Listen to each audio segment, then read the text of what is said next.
क्लेशनाशाय गोविन्दाय नमो नमः। गुरुस्वामी व्यासदेव चरणकमलेभ्यो नमो नमः। प्रणमामि नमस्करोमि नमामि ततो आरार्तिक्यम्। सभी माताएं, भैया, बाबूजी, भाई साहब लोग, सभी लोग अपने स्थान पर खड़े हो जाएं। हम सभी भागवत भगवान की दिव्य पावन आरती करेंगे। हरि ओम। जले ज्वाला स्थले ज्वाला ज्वाला पर्वतमस्तके त्रैलोक्य व्यापिनी ज्वाला ज्वाला देवी नमोस्तुते। जय हो।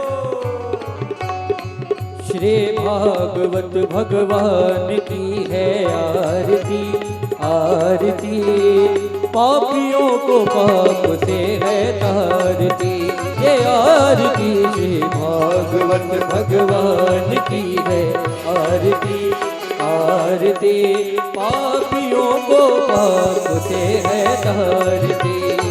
भागवत भगवान की है आरती आरती, पापियों को पाप से है तारती।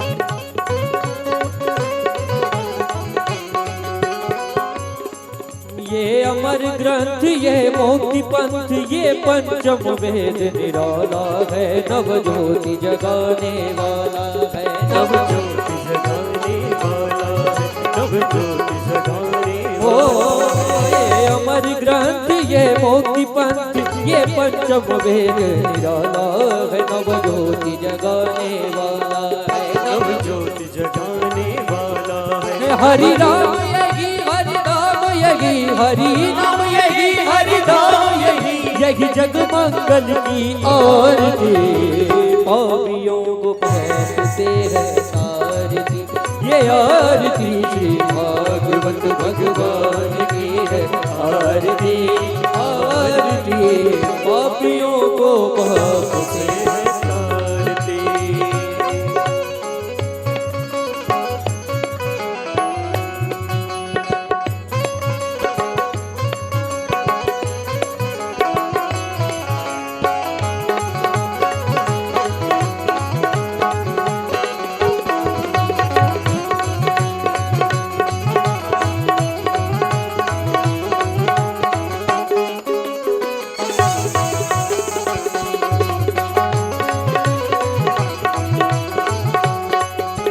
शांति गीत पावन पुनीत पापों को मिटाने वाला है, हरि दर्श दिखाने वाला है, हरि दर्श दिखाने वाला है, हरि दर्श दिखाने वाला है। शांति गीत पावन पुनीत पापों को मिटाने वाला है, हरि दर्श दिखाने वाला है, हरि दर्श दिखाने वाला है। ये दुख करनी ये दुख हरनी ये दुख करनी ये दुख हरनी, श्री मधुसूदन की आरती, पापियों को पाप से है तारती ये आरती। भागवत भगवान की है आरती आरती, पापियों को पाप से है तारती।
ये मधुर बोल जगबंद खोल सन्मार्ग दिखाने वाला है, बिगड़ी को बनाने वाला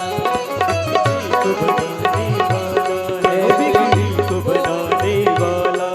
ये मधुर बोल जगबंद खोल सन्मार्ग दिखाने वाला है, बिगड़ी को बनाने वाला है, बिगड़ी को बनाने वाला। श्री राम यही घनश्याम यही, श्री राम यही घनश्याम यही प्रभु महिमा की आरती, पापियों को पाप से है तारती, भागवत भगवान की है आरती आरती, पापियों को पाप से है तारती, पापियों को पाप से है तारती, पापियों को पाप से है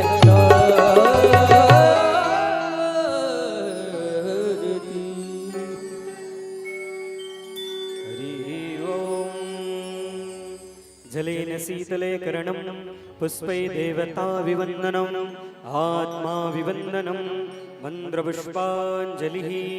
ॐ जित्नेन जित्नमय जन्तदेवास्तानि धर्माणि प्रथमान्यासन्ना देहनाकं महिमानः सजन्त यत्र पूर्वे साध्याः सन्ति देवाः। ॐ भ्रवस्वा मन्त्रपुष्पाञ्जलिं समर्पयामि। प्रेम से बोले भागवत भगवान की जय हो, श्री सच्चिदानंद भगवान की जय हो, श्री व्यास जी महाराज की जय हो। जय जय श्री राधे श्याम।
राधे राधे जय जय श्री राधे राधे जय जय श्री राधे राधे जय जय श्री राधे राधे जय जय श्री राधे राधे राधे।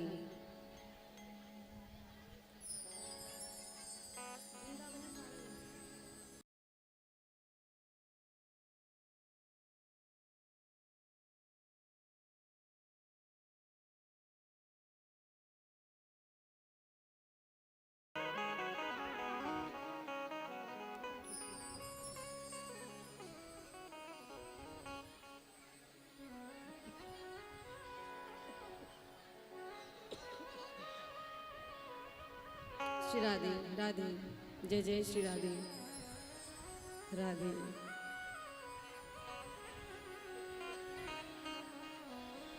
श्री राधे जय जय श्री राधे जय जय श्री राधे।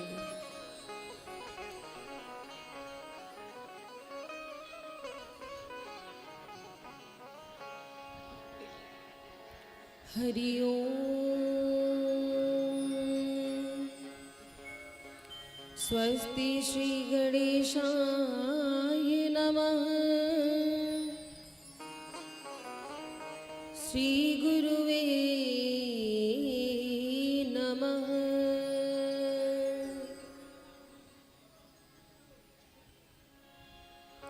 विनायकं गुरुं भानुं ब्रह्म विष्णु महेश्वराय सरस्वतीं च प्रणम्यादो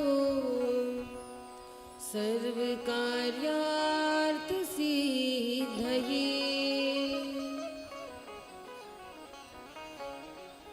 अखण्डमण्डलाकारं व्याप्तं येन चराचरं तत्पदं दर्शितं येन तस्मै श्रीगुरुवे नमः। ध्येयं सदा परिभवग्नं भीष्टदोहं तीर्थास्पदं शिवविरञ्चिनुतं शरण्यं भृत्यार्त्रिहं प्रणतपालभवाब्धिपोतं वन्दे महापुरुष ते चरणारविन्दम्।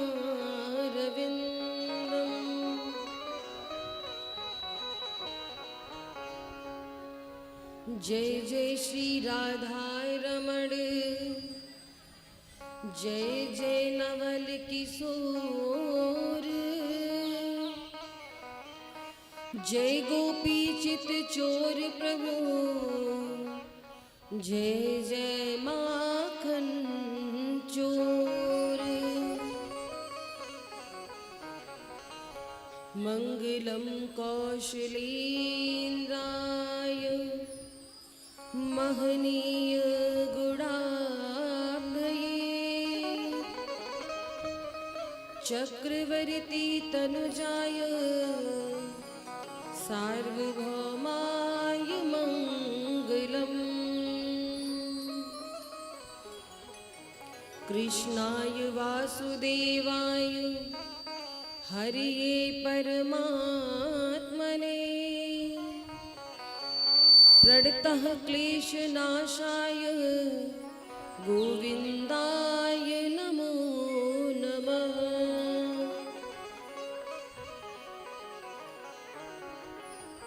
अतुलित बलिधामं हेमशैलाभिदेहं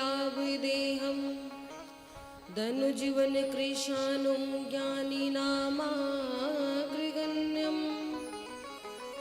सकल गुण निधानं वानराणामधीशं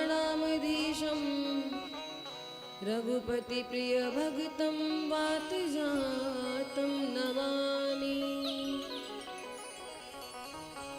श्री राधे मेरी स्वामिनी, मैं राधे जो को दास, जन्म जन्म मोहि दीजिए श्री वृंदावन को वास।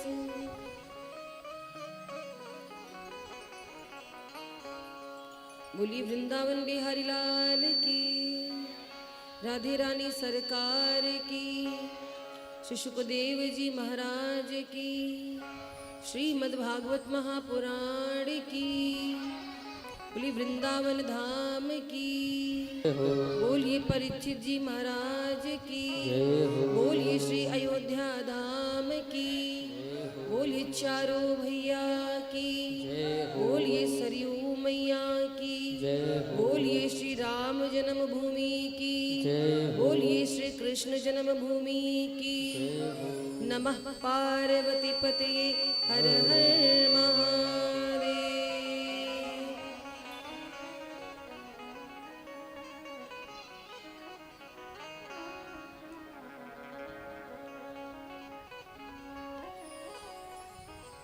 परम मंगलमय परात्पर अखिलेश्वर अकारण करुणावरणालय भक्तवांछा कल्पतरु श्री तड़युदित विनिंदित पीतांबरधारी श्री बालकृष्ण लाल की वांगमयी प्रतिमूर्ति श्रीमद्भागवत महापुराण की पावन कथा का आज 7वां दिवस है, विश्राम दिवस है।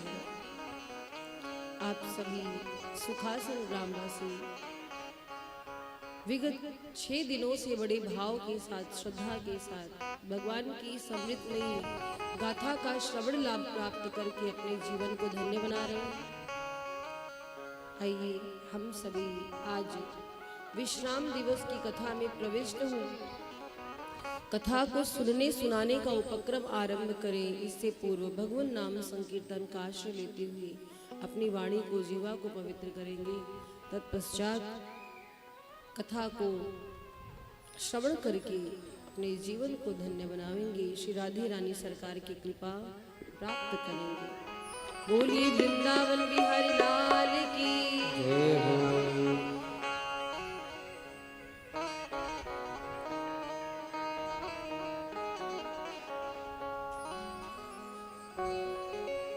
राधे।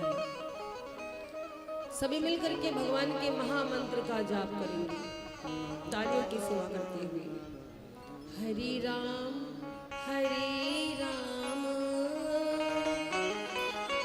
राम राम हरे हरे,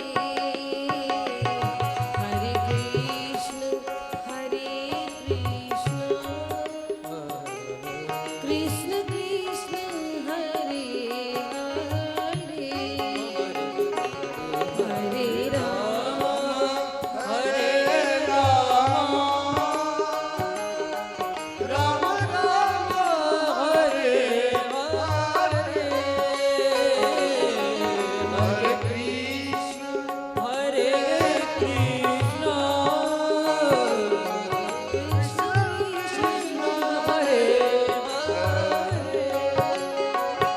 तालियों की सेवा करते हुए हरि बोल।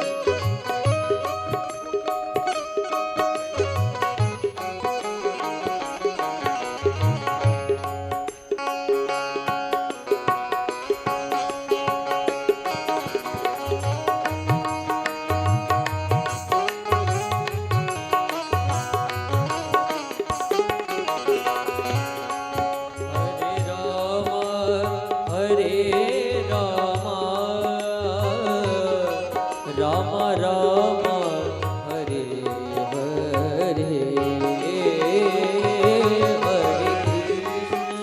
हरे कृष्ण कृष्ण कृष्ण हरे हरे, हरे राम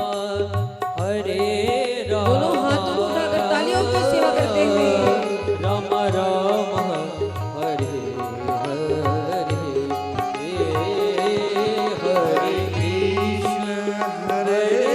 कृष्ण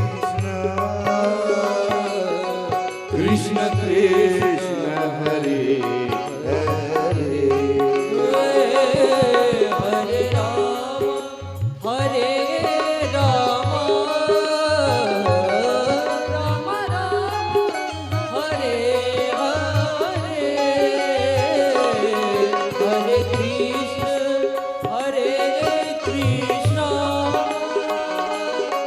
कृष्ण कृष्ण हरे हरे।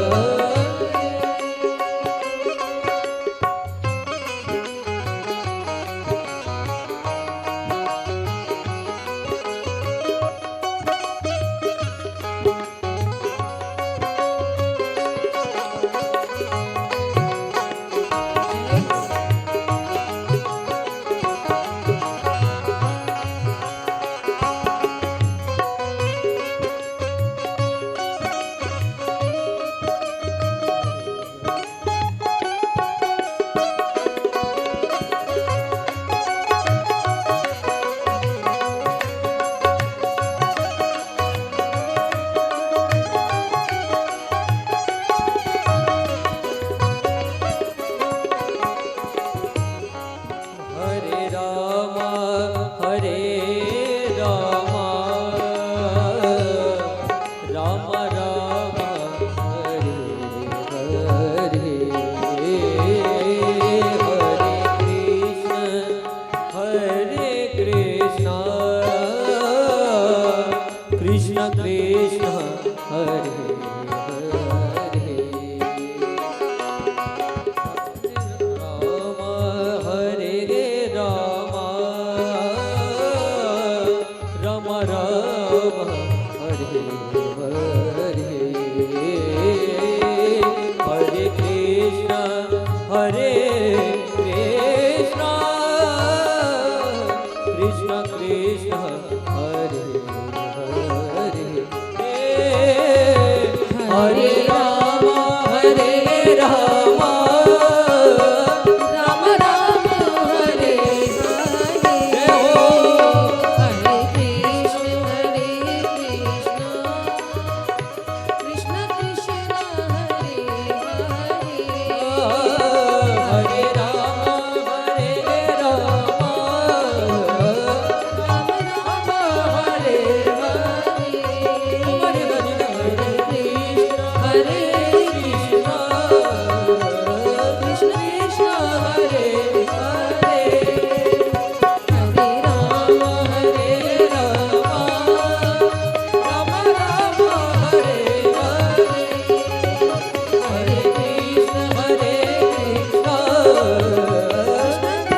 किस प्रकार से शुकदेव जी परीक्षित जी को भगवान के विवाह की कथा सुनाते हैं। भगवान द्वारिकाधीश को माता रुक्मणी ने पत्र भेजा। पत्र में अपने हृदय की सारी बात लिखी। और कल भी हमने सावधान किया था कि ये पत्र एक नारी ने पुरुष को नहीं, एक जीव ने परम पिता परमात्मा को लिखा है। और महाराज रुक्मणी जी का पत्र प्राप्त करके श्री द्वारिकाधीश प्रकट भये हैं माँ भवानी के मंदिर में। जैसे ही सखियों के साथ रुक्मणी जी का आगमन हुआ है, गौरी पूजन के लिए पधारी, वैसे ही द्वारिकाधीश मंदिर के अंदर से प्रकट हुए और आकर के रुक्मणी जी का हाथ पकड़ लिया। भगवान द्वारिकाधीश का सौंदर्य ऐसा था कि जितने भी सैनिक रक्षार्थ वहां पर खड़े थे उस समय आकर्षित हो गए उनके स्वरूप को देख करके, उनकी चाल को देख करके, उनके मुख को देख करके। जब श्री ठाकुर जी रुक्मणी जी को लेकर के चले गए कुछ दूर पर, तब होश आया सैनिकों को। इससे पहले कोई कह रहा था इनके केश देखो, कोई कहता है इनका रथ देखो, कोई कहता पीताम्बरी देखो, कोई कहता पटका देखो। और महाराज जब ठाकुर जी रुक्मणी जी को लेकर बढ़े तब जाकर होश आया। किसी ने कहा तुम लोग यही देखते रह जाओगे, अरे दुल्हन को तो ले गए। और महाराज इसके बाद युद्ध हुआ है। जो राजा वहां पर उपस्थित थे वे सभी रथ से पीछा करने लगे। रुक्मणी जी का जो भाई है रुक्मी, बड़ा क्रोध आया उसे, वो भी पीछा करने लगा। भगवान कृष्ण से युद्ध हुआ है रुक्मी का जब युद्ध हुआ है, भगवान कृष्ण रुक्मी का वध करने जा रहे थे, पर रुक्मणी जी चरणों में गिर पड़ी कि स्वामी ये हमारे भाई हैं, इन्हें छोड़ दीजिए, इनका वध मत करिए। और बहन के हृदय में भाई के लिए इतना प्रेम देख कर के द्वारिकाधीश ने दया की, रुक्मी को छोड़ दिया। अच्छा, इधर शिशुपाल भी दौड़ा दौड़ा आया और जरासंध से कहने लगा कि मेरा तो सब कुछ सत्यानाश हो गया। द्वारिकाधीश ने हमारी होने वाली पत्नी को हरण कर लिया है, द्वारिकाधीश को मैं छोड़ूंगा नहीं। गालियां देने लगा, उल्टी सीधी बातें कहने लगा। महाराज युद्ध के समय दाऊ भैया पहुंचे और दाऊ भैया ने कहा कि लाला बस हो गया, तू दुल्हन को लेकर के द्वारिका पहुंच, आगे का युद्ध मैं संभाल लूंगा। क्योंकि बलराम जी को मालूम था कि वहां पर युद्ध होगा जरूर, और बलराम जी द्वारिकाधीश को बिना बताए आए हुए थे। तो जैसे ही वातावरण देखा कि माहौल बड़ा गर्म है, सारी कमान संभाल ली है दाऊ भैया ने। रुक्मी ने उसी दिन संकल्प लिया, रुक्मणी जी के भाई ने संकल्प लिया कि अब मैं अपने नगर में नहीं जाऊंगा, क्योंकि द्वारिकाधीश से पराजित होने के बाद उसे बड़ी ग्लानि हो रही थी। रुक्मी कहता है चक्रे भोज कटम नाम निवासाय महत्पुरम। क्या किया उसने? भोजकट नाम की एक बहुत बड़ी नगरी बसाई, उसी नगरी में वो रहने लगा। कुंडनपुर नहीं गया, क्यों? संकल्प लिया कि जब तक उस छलिया कृष्ण का वध नहीं कर दूंगा, अपनी बहन को अपने घर लेकर नहीं आऊंगा अपने साथ, तब तक कुंडनपुर में प्रवेश नहीं करूंगा।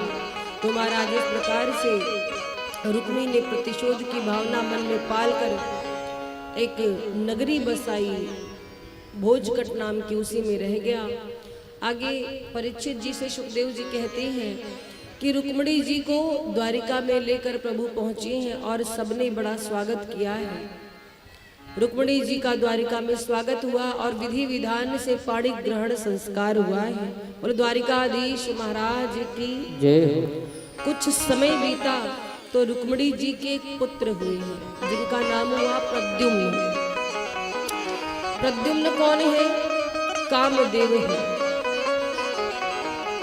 त्रेता युग में जब भगवान भोलेनाथ ने कामदेव को जला करके भस्म कर दिया था, तो कामदेव की पत्नी रति आकर के भोलेनाथ के चरणों में गिर पड़ी थी कि हे प्रभु, आपने मेरे पति को जलाकर भस्म कर दिया, अब मेरा क्या होगा, मैं उन्हें कैसे मिल सकती हूँ। भगवान भोलेनाथ को दया आई और क्या कहा कि हे देवी रति, आपके पति का शरीर तो भस्म हो चुका है, वो इस संसार में वायु रूप में रहेंगे। द्वापर में जब भगवान कृष्ण का अवतार होगा तो उनके बड़े बेटे प्रद्युम्न के रूप में आपके पति अवतरित होंगे। तो आज वो समय आ गया, कामदेव ही प्रद्युम्न बनकर के आज द्वारिका में आए। कामस्तु वासुदेवांशो दग्धा प्राग रुद्र मन्युना। परीक्षित जी, कामदेव जी ही वासुदेव के अंश हैं। रुद्र भगवान की क्रोधाग्नि से जल गए थे, पुनः शरीर प्राप्त किया है। कथा सुना रहे सुखदेव जी। देखिए, प्रद्युम्न जी का जब जन्म हुआ है, 10 दिन के भी पूरे नहीं हुए थे, प्रसूति का ग्रह से एक राक्षस ने उनका हरण कर लिया। उस राक्षस का नाम था शंबरासुर। शंबरासुर जो था बड़ा ही बलशाली था और प्रद्युम्न जी को प्रसूति का ग्रह से ही उठा ले गया और उठाकर क्या किया, एक समुद्र में फेंक दिया। समुद्र में प्रद्युम्न जी को फेंक दिया और एक बड़ी सी मछली आई, प्रद्युम्न जी को निगल गई। अब देखिए भगवान की माया, ईश्वर जिसको जिससे मिलाना चाहते कोई ना कोई बहाना मिल ही जाता है। प्रद्युम्न जी इस समय छोटे से बालक है, मछली के पेट में है। उस मछली को एक मछुआरे ने पकड़ लिया और लाकर शंबरासुर को ही दे दिया। जिसने फेंका था उसी की रसोई में वो मछली पहुंच गई और कामदेव जी की पत्नी रति उसी शंबरासुर के यहाँ दासी थी, दासी बनकर आई थी। रसोइये ने जब मछली का पेट फाड़ा तो सुंदर सा बालक देखा। रति पहचान गई कि यही मेरे स्वामी हैं और महारानी रति ने उस बालक का लालन पालन किया। शंबरासुर को ये मालूम नहीं था कि जिस बालक को मैंने फेंका था जल में वो यही बालक है। प्रद्युम्न जी धीरे धीरे बड़े होने लगे। रति तो उन्हें प्रेम भाव से देखती थी जैसे पत्नी अपने पति को देखती है। प्रद्युम्न जी को ये बात अच्छी नहीं लगी। एक दिन पूछ बैठे, कहा, हे देवी, आप मुझे इस भाव से क्यों देखती हैं? तब रति ने बताया कि आप हमारे पति कामदेव जी हैं। मैं बरसों से इसी दिन की प्रतीक्षा में थी, कब आपको आपका शरीर वापस मिलेगा। आपको रुद्र भगवान ने अपने क्रोधाग्नि से जला दिया था और मुझे उस समय कहा था कि कृष्ण अवतार में जब प्रभु आएंगे द्वापर में, तब उनके पुत्र प्रद्युम्न के रूप में आपके पति आएंगे। तो आज स्वामी मैं आपसे मिली, मेरा जीवन धन्य हो गया। प्रद्युम्न को सारी बात बताई रति ने। प्रद्युम्न जी पहचान गए और शंबरासुर के विषय में जब जाना तो प्रद्युम्न जी का और शंबरासुर का युद्ध हुआ है। युद्ध में प्रद्युम्न जी ने शंबरासुर का वध किया और अपनी पत्नी रति को लेकर के द्वारिका पहुंचे हैं। आगे सुखदेव जी से प्रश्न पूछा परीक्षित जी ने कि हे गुरु जी, ये तो भगवान के एक विवाह की कथा थी। हमने सुना है भगवान द्वारिकाधीश ने 16,108 विवाह किए थे। जब महारानी रुक्मिणी से उनका विवाह हो चुका था तो उनको और विवाह करने की क्या जरूरत थी? क्या कारण था कि उन्होंने इतने सारे विवाह किए? देखो महाराज, भगवान की लीला भगवान ही जाने, लेकिन कोई भी कार्य भगवान अकारण नहीं करते, उसके पीछे कोई ना कोई कारण होता है। तो भगवान के अन्यान्य विवाहों की कथा सुखदेव जी सुना रहे हैं परीक्षित जी को। इसी संदर्भ में एक कथा सुनाई। कौन सी कथा? शमंतक मणि की कथा। एक बार की बात है, द्वारिकाधीश अपने महल में बैठे थे। महल में बैठे थे, उसी समय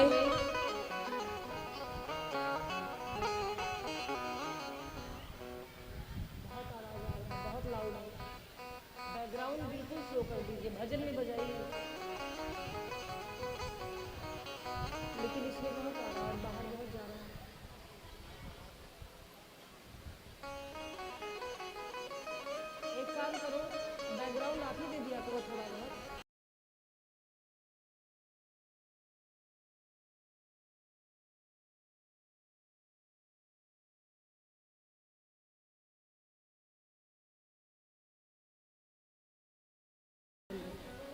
राधे श्री राधे।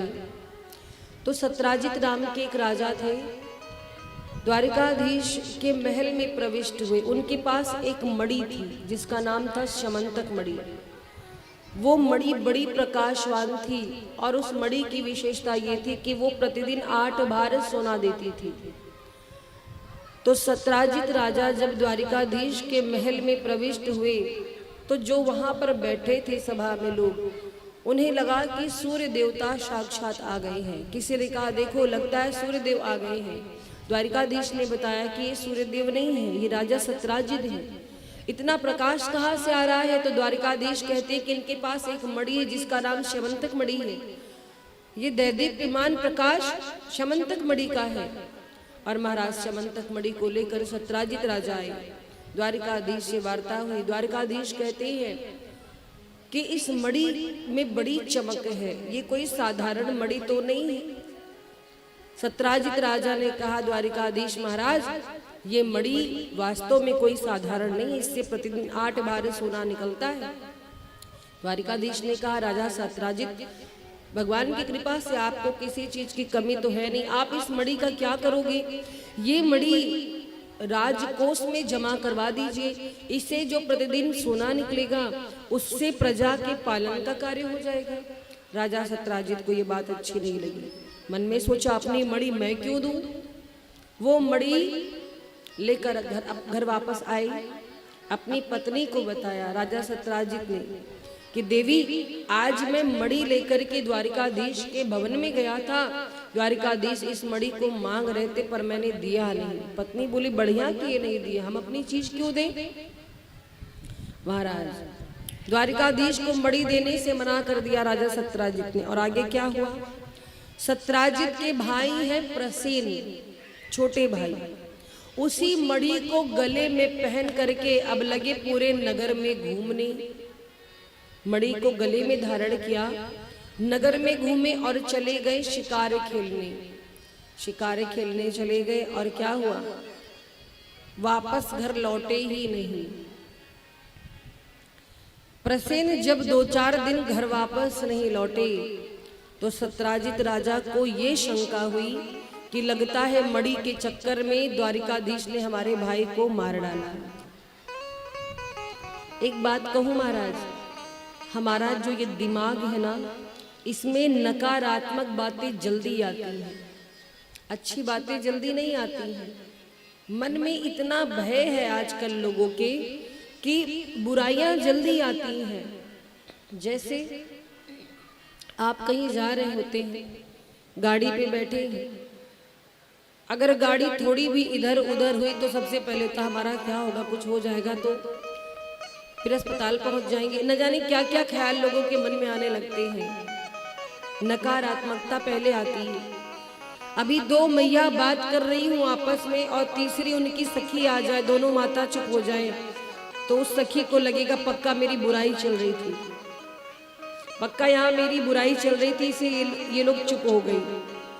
ऐसी भावना मन में आ जाती। क्यों? क्योंकि हमारा जो विचार है वो शुद्ध नहीं है। इसीलिए महाराज कहा जाता है भगवान का भजन करिए, ध्यान करिए, क्योंकि जो भगवान की शरण में होते हैं ना, ऐसी बातें उनके दिमाग में नहीं आती हैं। जीवन में नकारात्मकता को हटाओ, क्योंकि आधी बीमारी की जड़ इंसान की यही नकारात्मक सोच है। कोई व्यक्ति बीमार होता है, देखो जो प्रैक्टिकल किया हुआ है वही हम आपको बताएंगे, कोई किताबी ज्ञान नहीं है।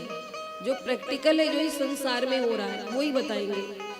जैसे कोई व्यक्ति बीमार है, उसकी तबीयत खराब है, बिस्तर पे पड़ा है, घर के लोग अस्पताल नहीं ले जा रहे हैं तो वो और बीमार हो जाता है। और कोई कह दे चलो आपको अस्पताल लेके चलते, अस्पताल के द्वार पे पहुंचते ही उसका आधा दुख तो ऐसे ही खत्म हो जाता। उसे लगता है मेरी चिंता करने वाला कोई है, हमारे भी कोई है। डॉक्टर के पास आ गया हूं, अब डॉक्टर मुझे ठीक कर देंगे, है ना। तो आधी बीमारी तो ऐसे ही खत्म हो जाती है।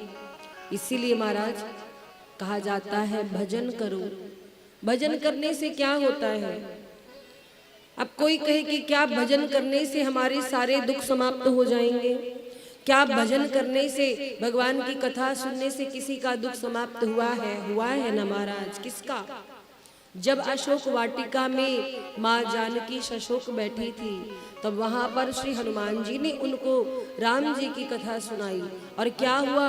रामचंद्र गुण बरने लागा, सुनत ही सीता कर दुख भागा। जानकी जी का शोक समाप्त हुआ। तो आप विचार करो, हम आप ईश्वर की शरण में रहे तो हमारा दुख कैसे खत्म नहीं होगा?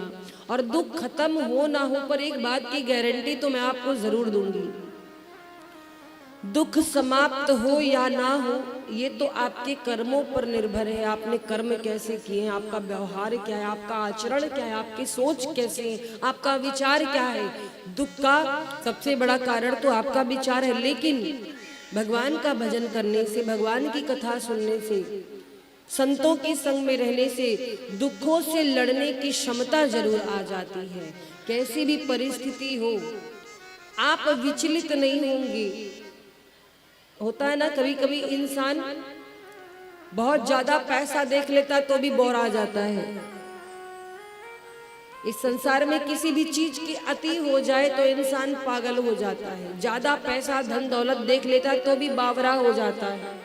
किसी को बहुत ज्यादा सम्मान मिलने लगता है ना तो उसकी मति बौरा जाती है। कारण क्या है?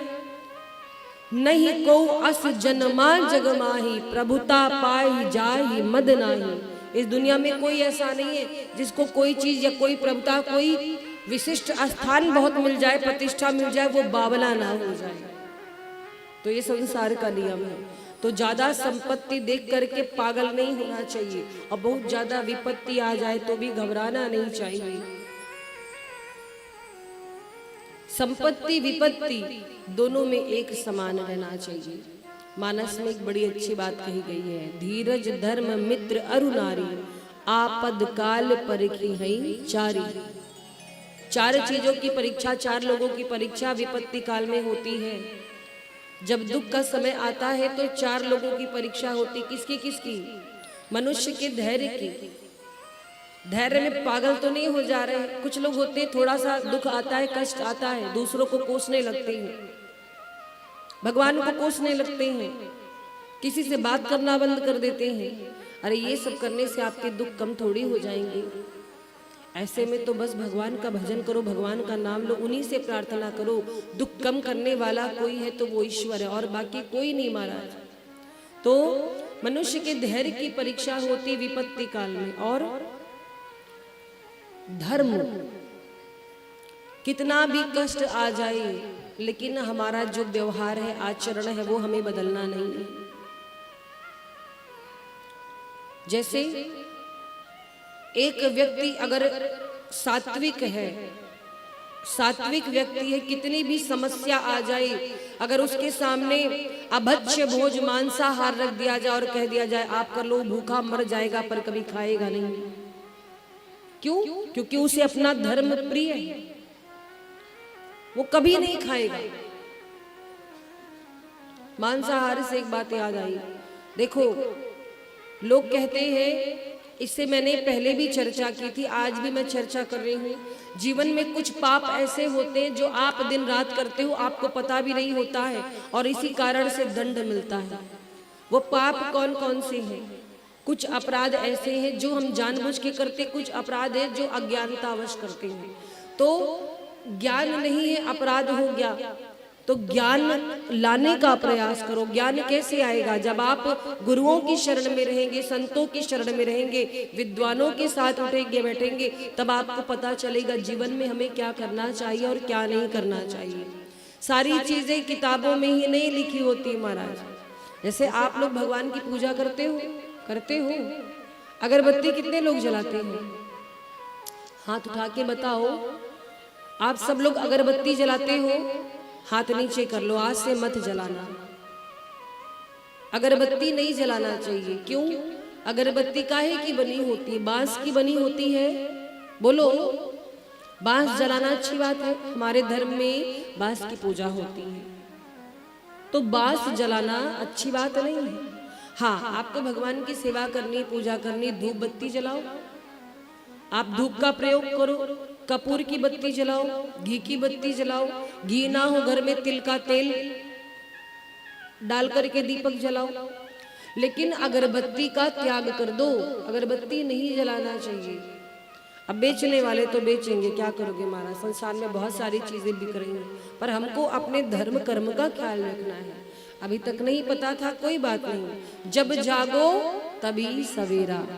दूसरी चीज, आप मंदिर जाते हैं भगवान के मंदिर जब जाओ तो उस समय किसी से कोई फालतू बात मत करो। आप घर से निकले हो भगवान की पूजा के लिए। कितने लोग भगवान के मंदिर में जाएंगे, पूजा पाठ कर लेंगे, फिर वहां पर दुनिया की चर्चा करने लगते हैं। पता चला कोई मैया मिल गई, और बहन कैसी हो, ठीक हूँ, आई हूँ भगवान की पूजा करने। तब पता चला कि और बातें खुल गई। अरे उनके बारे में सुना महाराज, तब तो दूसरी गाथा चालू हो गई, शुरू हो गई बुराई। जितना पुण्य नहीं किया उतना तो पाप बटोर लिया आपने। मंदिर जाओ तो केवल भगवान का ध्यान करो। अगर कोई आपसे बात करे तो डांट दो उसको कि अभी चुप रहिए, जो बात करनी बाद में करेंगे, अभी। अरे इतनी मुश्किल से तो मंदिर जाने का समय मिलता है। कोई है यहाँ पर जो 4-5 घंटे पूजा करता हो? कोई बता दे। एकाग्र होकर नहीं कर सकते हो। घर में भी आप बैठे रहोगे, मैं रिकॉर्ड बता रही हूँ, आप घर में भी पूजा पाठ करने, नाम जप करने बैठे हो, गृहस्थ हो तो बाधा आती है। कभी बच्चे भोजन मांगने लगते हैं, कभी कोई मेहमान आ गया, कभी किसी का फोन आ गया, किसी की तबीयत खराब हो गई, कुछ ना कुछ समस्या तो आ ही जाती है। तो एकाग्र होकर के आप घर में भी पूजा नहीं कर पाते, और मंदिर जब जाते हो तो आपका ये विश्वास होता है कि यहाँ भगवान मिलेंगे, यहाँ भगवान है। तो यही सोच लो कि यहाँ भगवान है, कम से कम यहाँ तो हम पाप से बचे। अब कुछ लोग हैं, कोई मैया परिक्रमा कर रही तो वही देखने लगते, देखो 2 ही परिक्रमा की। अरे काहे को उसको देख रहे हो, अपना काम करो ना।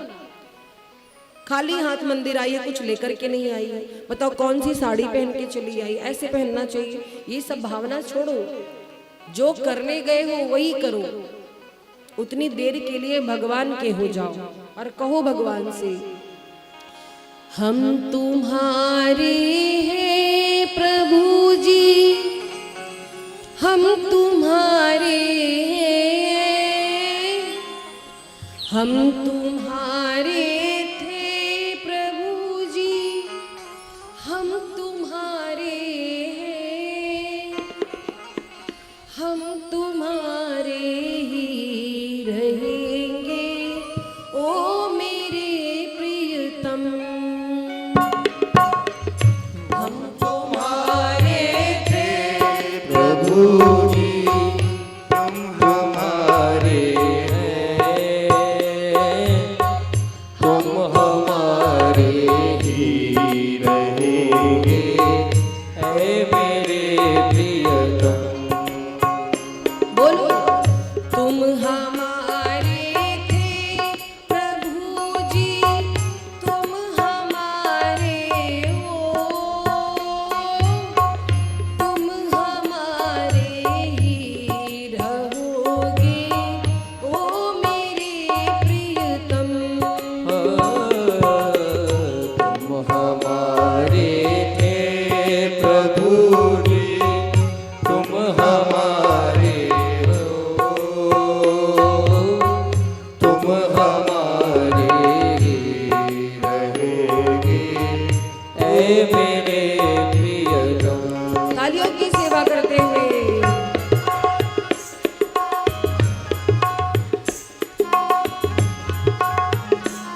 बोलो, वृंदावन बिहारी लाल की।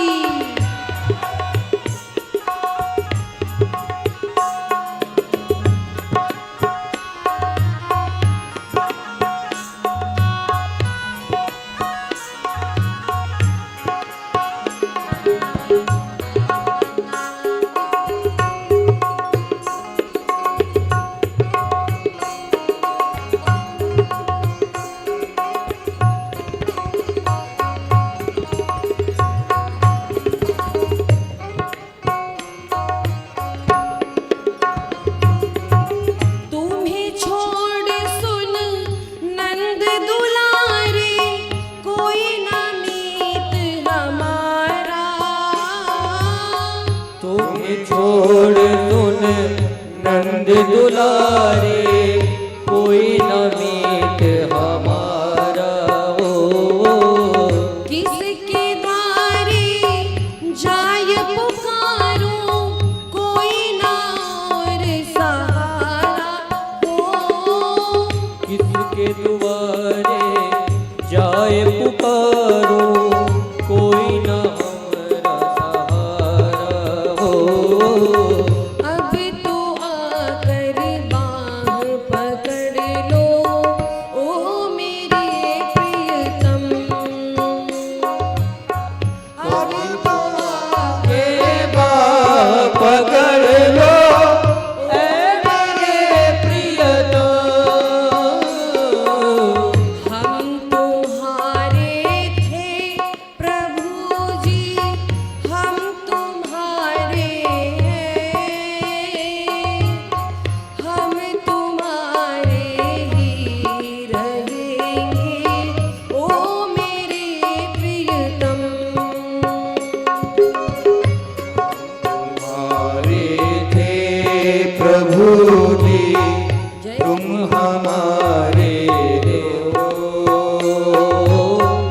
तुम हमारे ही रहोगे ऐ मेरे प्रियतम।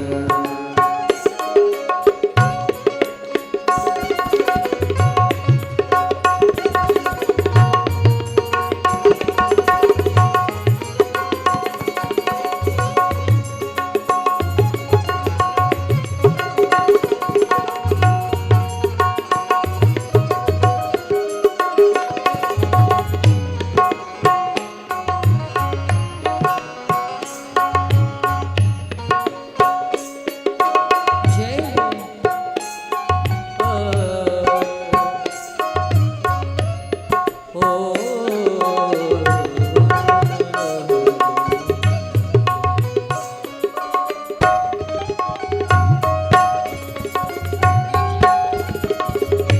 और भगवान से क्या कहना है? तेरे कारण सब जग छोड़ा, तुम संग नाता जोड़ा हो। तेरे कारण सब जग छोड़ा, तुम संग नाता जोड़ा हो। एक बार प्रभु बस ये कह दो, मैं तेरा तू मेरा हो। एक बार प्रभु बस ये कह दो तू मेरा मैं तेरा हो। साची प्रीत की रीत निभा दो ओ मेरे प्रियतम। साची प्रीत की रीत निभा दो ओ मेरे प्रियतम। हम तुम्हारे थे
हम तुम्हारे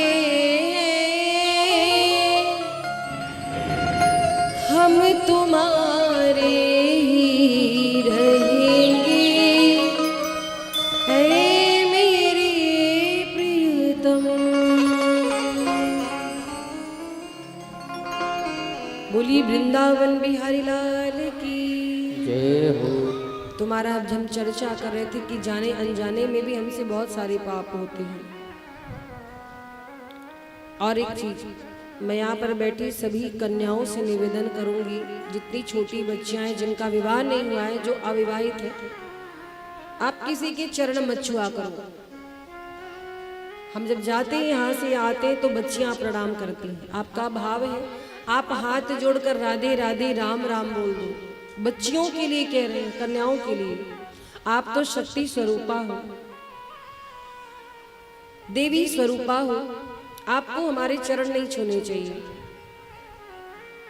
तो बेटियों से चरण भी नहीं छुआना चाहिए। लक्ष्मी होती हैं बेटियां। नवरात्रि में, चूंकि गुप्त नवरात्रि चल रही थी, आज तो विश्राम हुई है, तो ऐसे में तो बिल्कुल भी प्रणाम नहीं करना चाहिए। पैर छूकर प्रणाम नहीं करना है। क्या बोलना है?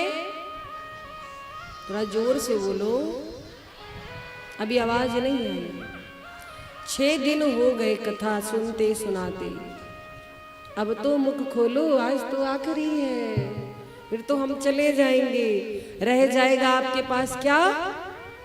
राधे राधे। जरा उठाओ दोनों हाथों को। अभी पूरी आवाज नहीं आई है, गरज कर बोलो। थोड़ी सी और मेहनत कर लो, आखिरी बात। हाँ, अब लगा। राधे राधे। तो छोटी बच्चियां हैं, कन्याएं हैं, वो आकर के पैर न छुआ करें, और आप भी मत छुआया करिए। कोई श्रेष्ठ आया, आप प्रणाम करवा दीजिए, हाथ जोड़ कर प्रणाम कर ले। राधे राधे कह दे, राम राम कह दे, नमः शिवाय कह दे, हर हर महा कह दे, महादेव कह दे। जिन देवताओं में देवियों में आपकी निष्ठा हो, आप उनका नाम लो, लेकिन पैर मत छू। तीसरी बात, भोजन।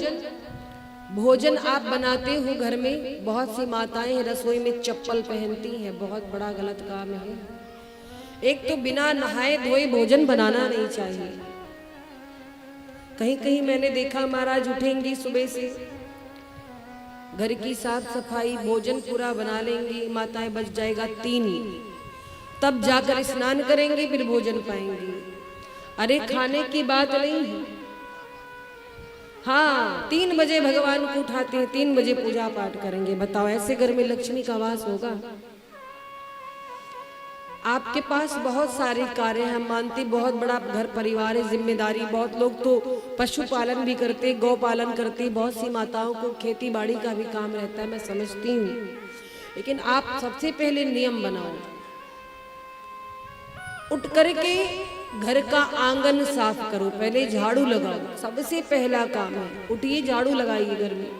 झाड़ू लगा करके अपने नित्य क्रिया से निवृत्त होकर, चाहे थोड़ा सा ही स्नान कर लो, 2 लोटा जल डाल लो ऊपर, भगवान को दीपक दिखा दो, प्रणाम कर लो, फिर सारे काम करो दिन भर। मान लो फिर आप कोई काम करते हो, आपके वस्त्र गंदे होते, गर्मी, कौन सा गले जा रहे हो, 2 लोटा डाल के फिर स्नान कर लो।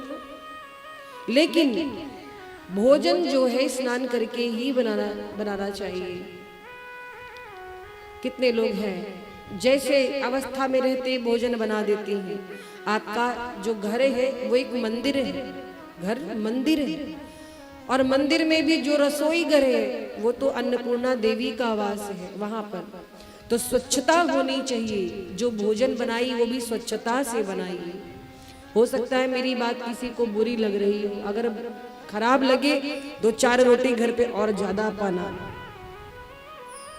हाँ भोजन और करना मस्ती में, पर मेरी बात को याद रखना। स्नान करिए तब भोजन बनाइए, कितना भी अर्जेंट हो। हाँ, स्वास्थ्य गड़बड़ है, कभी कदार की बात तो चलो कोई बात नहीं। आपत्ति काले मर्यादा नास्ति। जीवन में कुछ चीजें होती, आपत्ति काल जब आती तो वहां मर्यादा नहीं देखी जाती। लेकिन आप ठीक ठाक हो, स्वस्थ हो, तब तो नियम करो। और यही नियम बेटियों को भी सिखाओ। सुबह उठ करके सबसे पहला काम है घर की साफ सफाई, फिर स्नान करना, फिर भोजन बनाओ पाओ, दिन भर क्या कर रहे हो कोई दिक्कत नहीं, और 2 टाइम तो पूजा जरूर करनी चाहिए, सुबह और सायंकाल गोधूली बेला में। शाम के समय दीपक भगवान को दिखाइए और घर के मुख्य द्वार पर दीपक जरूर जलाइए। घर के मुख्य द्वार पर या घर में तुलसी मैया है तो उनको दीपक दिखाइए। अच्छा, एक चीज और, आप लोग एकादशी का व्रत करते हो, जो करते हैं ठीक है, नहीं करते तो भी तुलसी जी को जल अर्पित नहीं किया जाता एकादशी के दिन, द्वादशी के दिन। ना तो तुलसी के पत्ते तोड़े जाते हैं, मंगलवार को रविवार को नहीं तोड़ने चाहिए, एकादशी के दिन द्वादशी के दिन तुलसी जी को एकादशी के दिन जल भी मत अर्पित करो। आपका अगर नियम है तो मत दो जल। क्यों? क्योंकि जैसे आप व्रत रखते हो वैसे माँ वृंदा यानी तुलसी मैया भी भगवान के लिए निर्जल व्रत करती हैं। आप जल डालोगे तो उनका व्रत खंडित हो जाएगा। ये सारी चीजें इंसान नहीं जान पाता। तुलसी के पत्ते कभी भी तोड़ो तो आज्ञा लेकर के तोड़ो, क्योंकि तुलसी कोई साधारण पौधा नहीं है। तो तुलसी के पत्ते कभी नाखून से ऐसे नहीं तोड़ने चाहिए। दूसरी चीज कि तुलसी के पत्ते जब भी आप तोड़ो भगवान को भोग लगाने के लिए तो परमिशन लेकर, कैसे, या तो चुटकी बजाओ, ताली बजा दो, उसके बाद तोड़ो। सब चीज का एक नियम होता है। यही सारे अपराध है जो इंसान नहीं समझ पाता है कुछ ना कुछ जीवन में। और दूसरा, प्रयास करो घर में, खाली देखो औरतों की जिम्मेदारी नहीं होती है, एक बात और है, घर को संवारने में केवल महिलाओं की जिम्मेदारी नहीं, पुरुषों की भी जिम्मेदारी है। माताएं पूरे पतिव्रत धर्म का पालन करें, समर्पित रहें, और पति शाम को मदिरा पी करके आए गाली दे, मारपीट करे, अरे कितनी पूजा करेगी तुम्हारी पत्नी है। देखो भाई, हम इनकी कहेंगे तो आपकी भी कहेंगे। हाँ, बहुत सारे पुरुष चाहते हैं कि हमारी पत्नी सीता जैसी हो, पहले खुद तो राम बनो। आपकी पत्नी सीता जैसे हो, खुद तो राम बनो, आप भी राम बनो, राम जैसे बनो। एक सफल व्यक्ति कौन है जानते हैं? एक सफल आदमी बहुत करोड़ों कमा ले तब नहीं, बहुत पैसा कमा लिया, पत्नी दुखी आंसू बहा रही तो कोई सफलता नहीं जीवन की। 2 रोटी कम खाए इंसान, पर पत्नी का सम्मान करे, पत्नी की भावनाओं को समझे। कई मैंने देखा, अगर पत्नी कुछ गलती कर देती है तो पतियों की आदत है भरे समाज में ही उनको बेइज्जत करते हैं। अरे ठीक है, कोई गलती हो गई समझा दो, बाद में 4 लोग के सामने रौब दिखाते, देखो अपनी पत्नी को हम जूते के नीचे रखते, अंडर में रखते, डरती है मुझसे। ये बहुत गलत भावना है। नारी का सम्मान करो। पति पत्नी गृहस्थाश्रम की गाड़ी के 2 पहिए, एक भी गड़बड़ हुआ महाराज तो गाड़ी चल नहीं पाएगी। इसलिए दोनों को ध्यान रखना है, पत्नी को भी पति को भी। पत्नी को भी चाहिए कि पति के गरीबी में उसका पूरा सहयोग करे, ताने न मारे।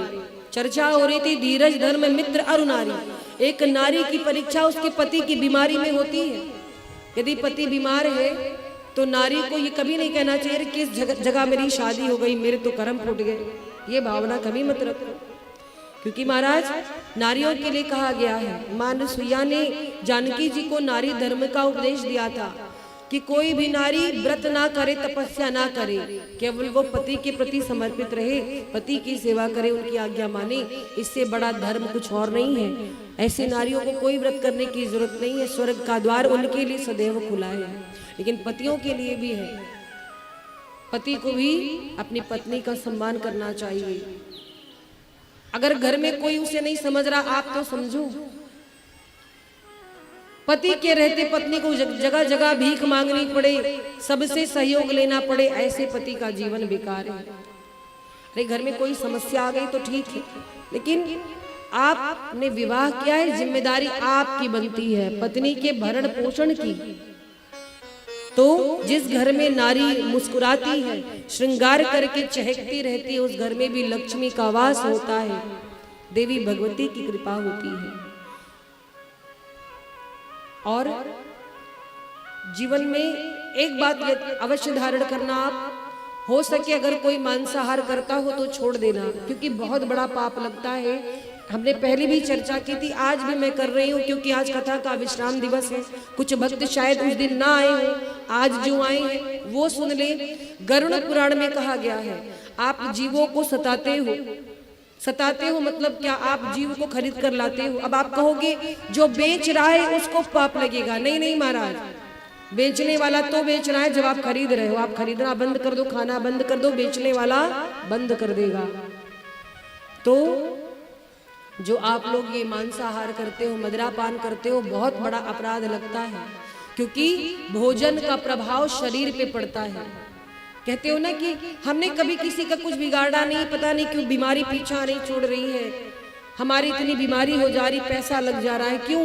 यही सब कारण है। यही छोटे मोटे अपराध आपसे होते रहते हैं, आप उसे केयर नहीं करते, आगे चल करके वही अपराध आपके लिए विष बन जाते हैं। तो इन सभी बातों को जीवन में धारण करिए। प्रेम से बोलिए राधे राधे। तो महाराज चर्चा हो रही थी, मनुष्य को संपत्ति विपत्ति में एक समान होना चाहिए, धैर्य को खोना नहीं चाहिए। सत्राजित के भाई प्रसेन गले में मणि पहन करके शिकार खेलने निकल गए, और सत्राजित राजा को लगा कि द्वारिकाधीश ने मेरे भाई का वध करवा दिया मणि के चक्कर में। और क्या किया?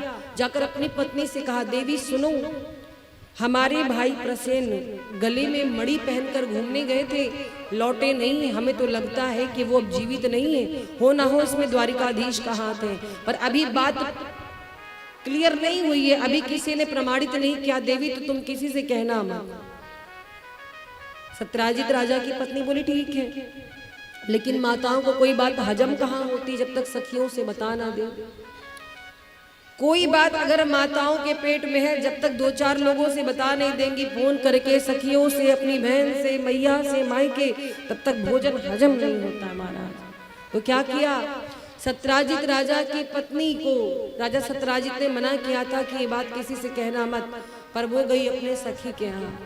कहीं सुनती हो बहन, किसी से कहना मत, आज तुमको बता रही हूँ, द्वारिकाधीश ने हमारे देवर जी को मार डाला मणि के चक्कर में। सखी कहती है, वो भी 1 नंबर की झूठी।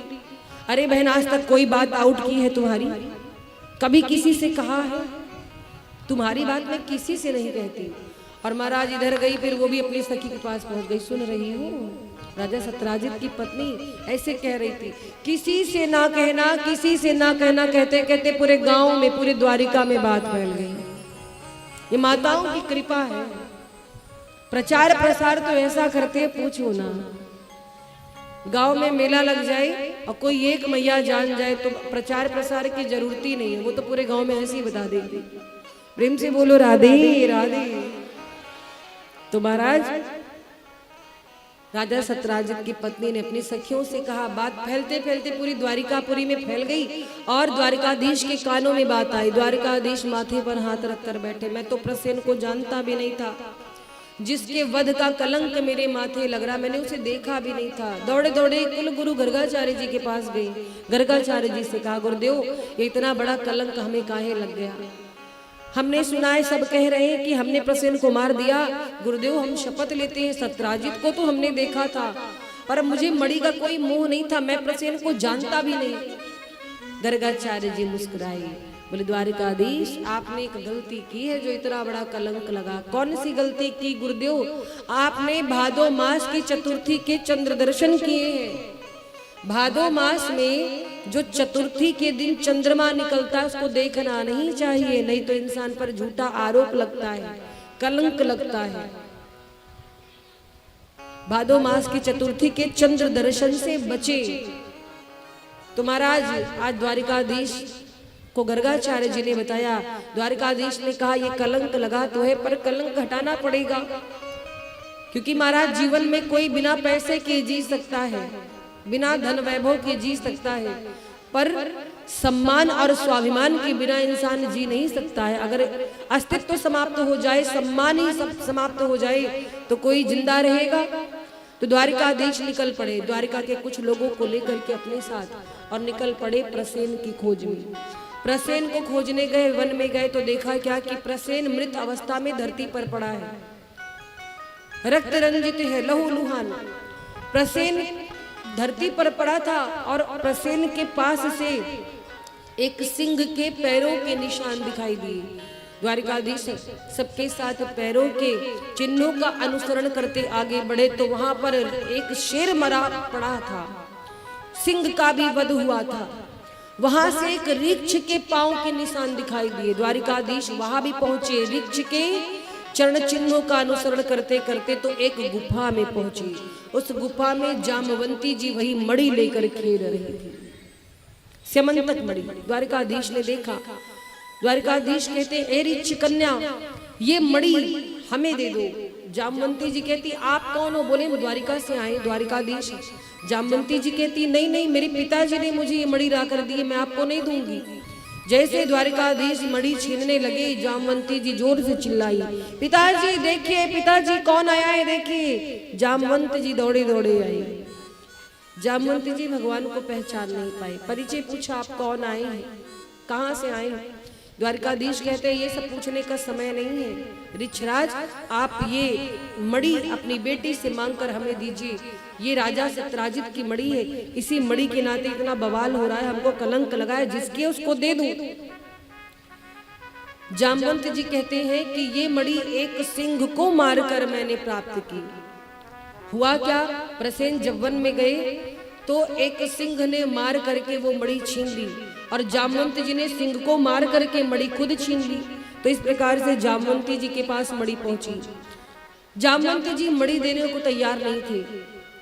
भगवान द्वारिकाधीश कहते हैं कि मैं मणि लेकर चला जाऊंगा, मैं यहाँ युद्ध करने नहीं आया। जामवंती जी कहते हैं, ना ना, आप मुझसे युद्ध करिए, युद्ध करिए, बाहुबल में जो जीत जाएगा वही मणि लेकर जाएगा। और महाराज मना करते करते भगवान द्वारिकाधीश को जामवंत जी से युद्ध करना पड़ा।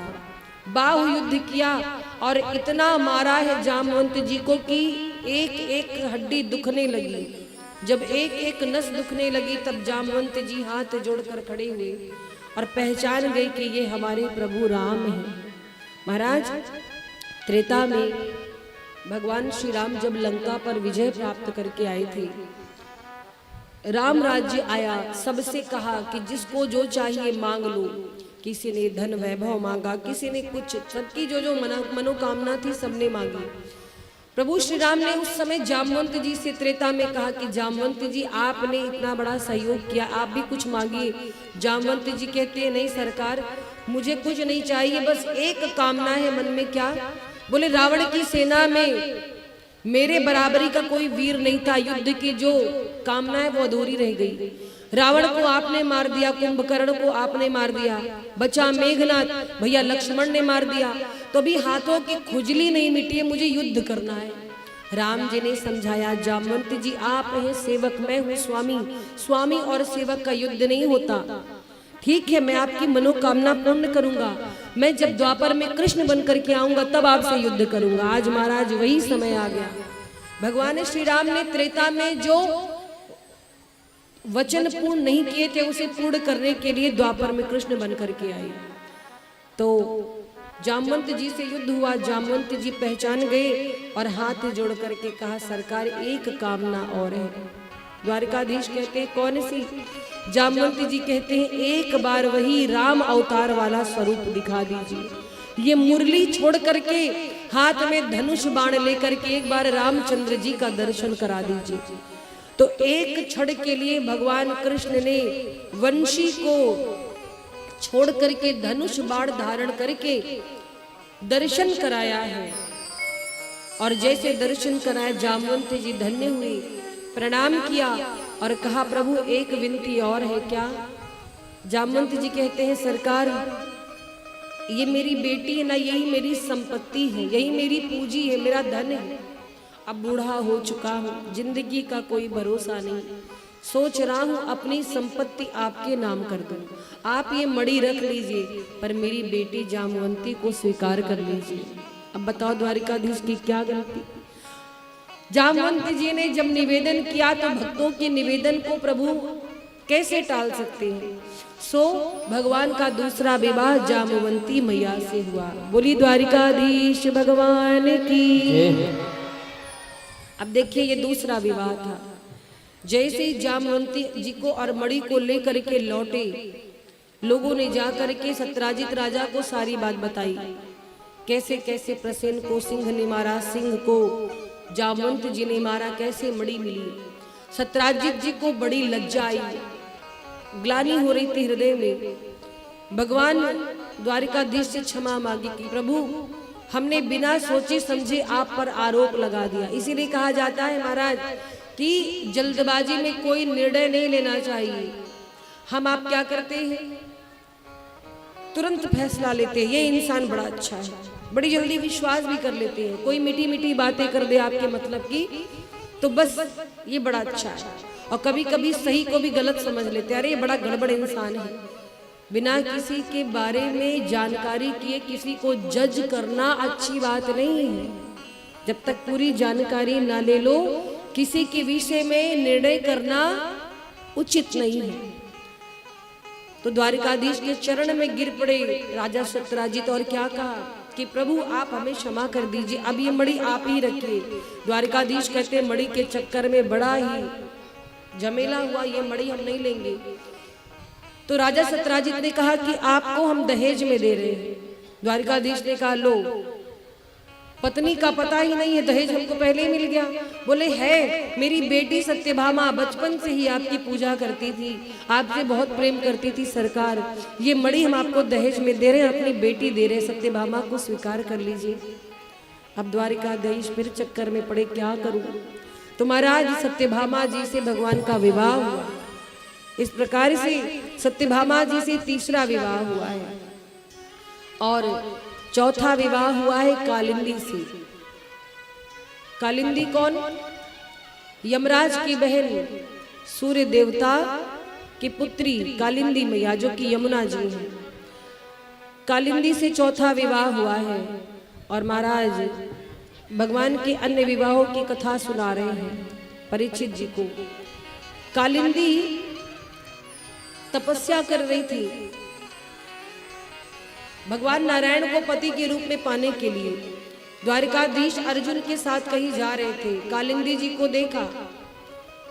द्वारिकाधीश ने अर्जुन जी से जाकर कहा कि आप जाकर पता करो ये देवी कौन है और तपस्या किसके लिए कर रही है। अर्जुन जी गए पूछने, हे देवी आप कौन हो? कालिंदी मैया कहती है कि मेरा नाम कालिंदी है और मैं नारायण स्वामी को अपने पति के रूप में प्राप्त करना चाहती हूँ। अर्जुन आए, द्वारिकाधीश ने कहा क्या हुआ? अर्जुन कहते हैं गुरुदेव आपके सारे ग्रह बड़े मजबूत हैं, आपके बृहस्पति बड़े मजबूत हैं, आप ही को पति के रूप में पाने के लिए देवी जी तपस्या कर रही हैं। तो इस प्रकार से चौथा विवाह कालिंदी जी के साथ हुआ। पंचम विवाह हुआ है मित्र वृंदा से। षष्ठम विवाह, छठा विवाह हुआ है भगवान का नग्नजिति से। सातवां विवाह भद्रा से हुआ, आठवां लक्ष्मणा से हुआ। सबके पीछे कोई ना कोई कारण ही था। तो महाराज इस प्रकार से भगवान की ये 8 पटरानियां हुई। और वास्तव में ये 8 पटरानियां कौन है? ये 8 पटरानियां अष्टधा प्रकृति हैं। कौन? भूमि, जल, अग्नि, वायु, आकाश, मन, बुद्धि और अहंकार। ये 8 पटरानियां हैं भगवान की। बोली वृंदावन बिहारी लाल की जय। सुखदेव जी परीक्षित जी को भगवान के 8 विवाह की कथा सुनाते हैं। परीक्षित जी ने कहा गुरुदेव अभी 16,100 बाकी है। चलो ये 8 विवाह किसी न किसी कारण से हुए, कोई ना कोई समस्या आ गई थी, भगवान को विवाह करना पड़ा। पर ये 16,100 का क्या चक्कर है? अब 16,100 विवाह भगवान ने क्यों किया? तो इस संदर्भ में एक कथा आती है। कथा कौन सी आती है? भौमासुर नाम का एक राक्षस था, बड़ा ही बलवान था भौमासुर। तो भौमासुर ने 16,100 कन्याओं को बंदी बना के रखा था प्राग ज्योतिषपुर में। और उसने संकल्प लिया था कि मैं एक मंडप में एक साथ 20,000 कन्याओं से विवाह करूंगा। और बड़ा ही पापी व्यक्ति था। भौमासुर ने राजाओं के राज्य पर आक्रमण किया, राजाओं को मार डाला, उनकी कन्याओं को लाकर बंदी बनाया, जेल खाने में डाल दिया। और जब कन्याओं को कैद खाने में रख दिया, 16,100 कन्याएं हुई थी। सारी कन्याओं ने भगवान से प्रार्थना की, पत्र भेजा कि हे द्वारिकाधीश हमारा कोई नहीं है इस संसार में, आइए हमारी रक्षा करिए, इस पापी भौमासुर के बंधनों से हमें मुक्त कराइए। द्वारिकाधीश सत्यभामा जी को लेकर गरुड़ पे आरूढ़ होकर के आए, भौमासुर से युद्ध हुआ। भौमासुर भूमि से उत्पन्न हुआ था, इसलिए उसका नाम भौमासुर पड़ा। भौमासुर का वध किया प्रभु ने, मार डाला और राजकन्याओं को मुक्त कराया। जब सब कन्याओं को बंधन से मुक्त कराया तो भगवान द्वारिकाधीश ने कहा कि हे कन्याओं, अब ये पापी भौमासुर मर चुका है, अब आप डरो मत, अपने अपने घर जाओ। आज सारी राजकन्याएं हाथ जोड़ करके रोने लगी, कहती है ये बताइए द्वारिकाधीश, आप कहते हो अपने अपने घर जाओ, कौन से घर जाऊं? हमारे तो कोई घर ही नहीं है। क्यों? बोले हमारे माता पिता का तो इस पापी ने वध कर दिया, हम अनाथ हो चुकी हैं, आगे पीछे कोई नहीं हमें देखने वाला। इतने दिनों से इस पापी ने हमें अपने कारागार में बंदी बना के रखा है, हम यहाँ से जाएंगे, कौन सा समाज हमसे विवाह करेगा, कौन हमें स्वीकार करेगा, किस किस को अपने चरित्र का प्रमाण पत्र हम देंगे कि हम पवित्र हैं, कोई मानेगा? हमारे सामने एक रास्ता, या तो आप हम सबको स्वीकार करें, या तो अग्नि में कूदकर हम सब मर जाएंगे, अपने प्राण दे देंगे। और उन राजकन्याओं ने क्या कहा? भगवान से कहते हैं, त्वमेव माता च पिता त्वमेव, त्वमेव बंधुश्च सखा त्वमेव। हे द्वारिकाधीश, हमारे कोई भी नहीं है, आप ही हमारे माता हो, आप ही हमारे पिता हो, आप ही हमारे भाई हो, सखा सब कुछ आप हो, हमारा जीवन आपके ऊपर है, यदि आप चाहो तो हम जीवित रहें, आप हम सबको स्वीकार करो। और महाराज भगवान द्वारिकाधीश ने सत्यभामा जी की ओर देखा, सत्यभामा जी हाथ जोड़कर कहते हैं, स्वामी इनका कोई नहीं संसार में, इनका कोई नहीं है, आप कृपा करिए, इन सबको स्वीकार करिए। और महाराज इस प्रकार से भगवान द्वारिकाधीश ने अपना 16,100 रूप बनाया और एक ही मंडप में उन राजकन्याओं से विवाह किया। बोली द्वारिकाधीश भगवान की, दरबार में बंसी वाले के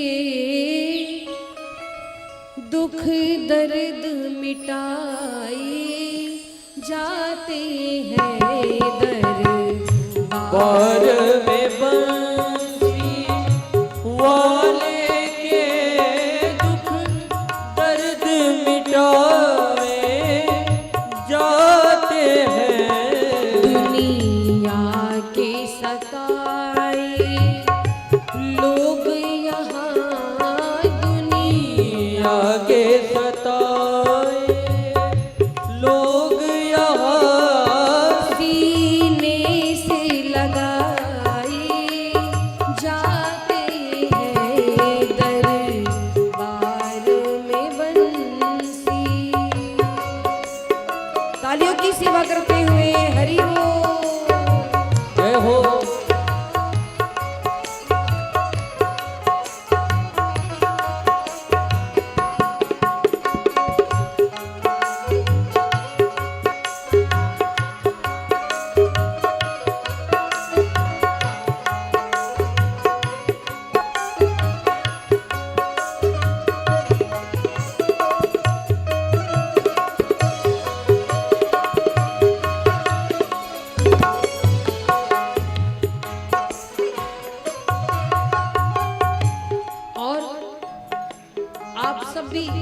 अगर भगवान से प्रेम करते हैं तो भगवान से कहिए, क्या कहना है? हे श्याम सुंदर, हे मुरलीधर छलिया मोहन, हम भी तुमको दिल दे बैठे हैं।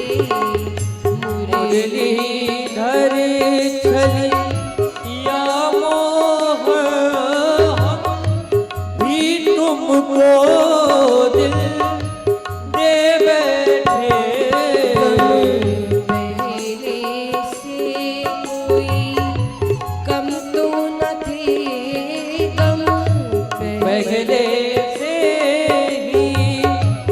कम तो न थे।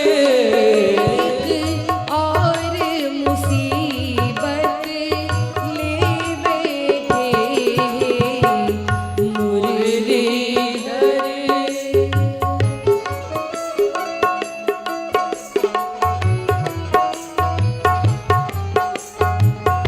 बोलो द्वारिकाधीश भगवान की जय हो।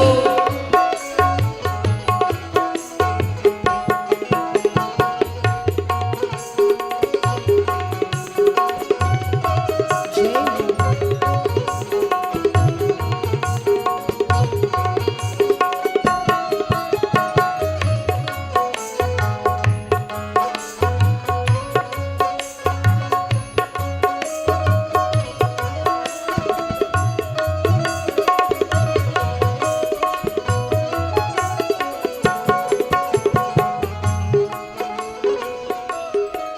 महिमा सुन के रान है हम, महिमा सुन के है रान है मन। तुम मिल जाओ तो चैन मिले, तुम मिल जाओ तो चैन मिले। मन खोज के भी तुम्हें पाता नहीं, मन खोज के भी तुम्हें पाता नहीं। तुम हो कि उसी मन में बैठे, मन खोज के भी तुम्हें पाता नहीं। तुम हो कि उसी मन में बैठे मुरलीधर छली या मोहन, हम भी भी तुमको दिल दे बैठे मुरलीधर। सारी राजकन्या आज प्रसन्न हो गई है। इस प्रकार से भगवान का विवाह हुआ 16,108। लेकिन देखो भगवान ने विवाह किया तो कल्याण करने के लिए, क्योंकि जिसका कोई नहीं होता है उसके भगवान दीनानाथ होते हैं। तो जिसका कोई नहीं उसके भगवान है। इस संसार में महाराज कभी कभी ऐसा होता है कि आप पेड़ पौधे लगाओ, सिंचाई करो, वो सूख जाते हैं।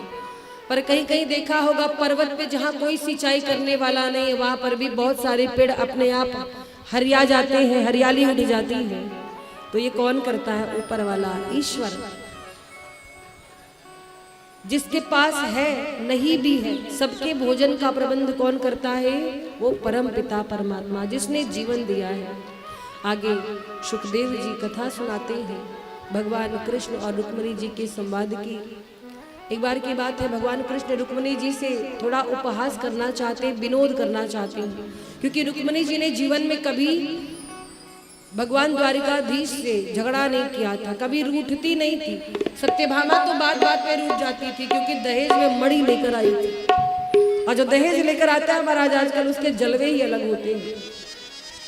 आजकल की बेटियां हैं दहेज लेकर जाती हैं, कहेंगी सुनो मेरी माँ ने वॉशिंग मशीन दिया, मैं हाथ से कपड़े नहीं धोऊंगी। तो महाराज रुक्मिणी जी ने कभी क्रोध नहीं किया था। एक दिन भगवान श्याम सुंदर ने सोचा कि देखो रुक्मिणी जी को क्रोध आता है कि नहीं, थोड़ा विनोद किया। बैठे थे और क्या कहा कि हे देवी, एक बात मेरे दिमाग में आती है। कौन सी? कहते हैं कि तुमने इतने बड़े बड़े राजाओं को छोड़कर मुझ जैसे से विवाह क्यों किया? आज ये बात पूछ रहे हैं, जब 10 बच्चे हो गए तब। हाँ, एक बेटी 10 बेटा हुए तब जाकर के ये बात पूछ रहे हैं रुक्मिणी जी से। रुक्मिणी जी सोचती इनको आज हो क्या गया, इतने दिनों बाद ऐसे प्रश्न कर रहे हैं। क्या कहा द्वारिकाधीश ने कि शिशुपाल जैसे बड़े बड़े राजा तुम्हारे पीछे लगे थे, उनमें क्या कमी थी? सबको छोड़कर आप मेरे साथ आ गए। अरे मैं तो काला कलूटा हूँ, किसी लायक हूँ? क्या देख लिया मुझ में ऐसा? और मैं तो डरपोक भी हूँ। देखो जरासंध के डर से मैं समुद्र में आके चिप कर बैठा हूँ। मैं कोई वीर भी नहीं हूँ। ना मेरे माता का पता है, ना पिता का पता है। जन्म कहीं और हुआ, पालन कहीं और हुआ। मेरा तो ऐसा ही जीवन है। क्या सोच करके आपने सबको ठुकरा लिया और मुझे वर्ण किया। आज रुक्मणी जी के माथे पर पसीना आ गया। भगवान द्वारिकाधीश कहते हैं अब भी समय है। जैसे कहा अब भी समय, रुक्मणी जी को चक्कर आ गया। अब तो सब हो गया, अब क्या समय है? चक्कर आया, मूर्छित हो गई। और जैसे मूर्छित हुई, द्वारिकाधीश ने 4 भुजाधारी रूप बनाया। 2 हाथों से मां रुक्मिणी को उठा करके शैया पर बिठाते हैं। एक हाथ से पंखा झल रहे हैं, एक हाथ से पानी की छींट मुंह पर डालते हैं। रुक्मिणी जी की अचेता अवस्था दूर हुई, उठकर बैठे। द्वारिकाधीश ने सोचा कि रुक्मिणी जी झगड़ा करेंगी, क्रोधित होंगी, पर झगड़ा नहीं की। अब रुक्मिणी जी उनको बात का उत्तर दे रही, द्वारिकाधीश के प्रश्नों का। द्वारिकाधीश से रुक्मिणी मैया कहती हैं कि प्रभु आपने कहा कि इतने सारे राजा मेरे से विवाह करना चाहते थे, मैं सबको छोड़ करके आपके पास क्यों आई? आपने कहा हमारा आपका कोई मेल नहीं, तो अब सुनिए, सत्य कहा प्रभु आपने, हमारा और आपका कोई मेल नहीं है। द्वारिकाधीश ध्यान से बात सुनते हैं। रुक्मिणी जी बड़ी दिव्य बात कह रही हैं और बड़ी विद्वान है, वेदों का ज्ञान है। क्या कहा कि हे प्राणनाथ, आपका हमारा मेल हो भी कैसे? आपने कुछ गलत नहीं कहा। क्यों कहा? प्रकृति से आबद्ध मैं एक साधारण नारी, और कहा प्रकृति से परे आप पुराण पुरुषोत्तम, हमारा आपका मेल कैसे हो सकता है सरकार? आपने ठीक कहा, ये तो मेरा सौभाग्य है कि आपने मुझे स्वीकार किया। दूसरी बात, आप कहते हैं कि आपके माता पिता का पता नहीं, जन्म कहीं और हुआ, पालन पोषण कहीं और हुआ, तो कैसे रहेगा भला आपके माता पिता का पता? जो स्वयं जगत के माता पिता हैं, उनके माता पिता कौन हो सकते हैं? लोग गाते ना, मात पिता तुम मेरे शरण गहूं में किसकी, तो आप ही सर्वेश्वर हो, जगदीश्वर हो। द्वारिकाधीश मुस्कुराने लगी रुक्मिणी जी की ज्ञान को सुनकर। रुक्मिणी जी ने तीसरी बात कही कि प्रभु आप कहते हैं कि आप बड़े बड़े राजाओं से डर करके समुद्र में छिपे हैं, तो हे भगवान, जिस हृदय में अविद्या होती है, जिस हृदय में अस्मिता होती है, राग द्वेष होता है, ऐसे शत्रु जिस हृदय में बैठे होते हैं, आप उस स्थान को वास नहीं करते, आप उस हृदय में वास नहीं करते, आप उसको छोड़ करके आत्मा रूपी समुद्र में छिपकर बैठते हैं। इसका ये अर्थ है। और महाराज जब ये बात कही, भगवान गदगद हो गए। चौथी बात, प्रभु आपने कहा कि आप काले कलूटे हैं, फिर भी मैंने आपसे विवाह कर लिया, तो हे प्रभु आप काले हो तो इतना कमाल करते हो, और कहीं गोरे होते तो न जाने क्या करते। यदि नंदलाला तुम होते लली, तो गले कट जाते करोड़न के। कहीं गोरे होते तो न जाने क्या कर डालते। अभी सांवले रंग पर इतना गुमान है, सांवले रंग पर इतना कमाल है। तो रुक्मिणी जी से संवाद हुआ प्रभु का। रुक्मिणी जी के इस भाव को देख करके गदगद हो गई। द्वारिकाधीश, धन्य हो रुक्मिणी, मैंने सोचा कि मैं विनोद करूंगा, आप नाराज होंगी, पर आप सच में बड़ी धैर्यवान हैं। आगे कथा सुनाते हैं द्वारिकाधीश जी के जीवनचर्या की। भगवान द्वारिकाधीश के पता है कितनी संतान थी? चलो आप मैथ लगाना। प्रत्येक रानी से 10 पुत्र 1 बेटी। अब रानियां कितनी? 16,108। अब आप सोचिए भगवान कृष्ण का परिवार कितना बड़ा रहा होगा। 16,108 रानियां हैं, प्रत्येक रानी से 10 बेटा 1 बेटी हुए। अब याद करो, अगर कोई उत्सव भी करते होंगे तो मोहल्ले के लोगों को बुलाना नहीं पड़ता होगा। इतना बड़ा परिवार है द्वारिकाधीश का। किसी ने पूछा भगवान के संतान कितनी थी?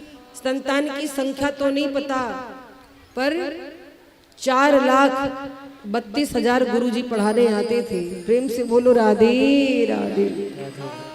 इतने सारे गुरु तो आते थे पढ़ाने बच्चों को, इतना बड़ा परिवार था।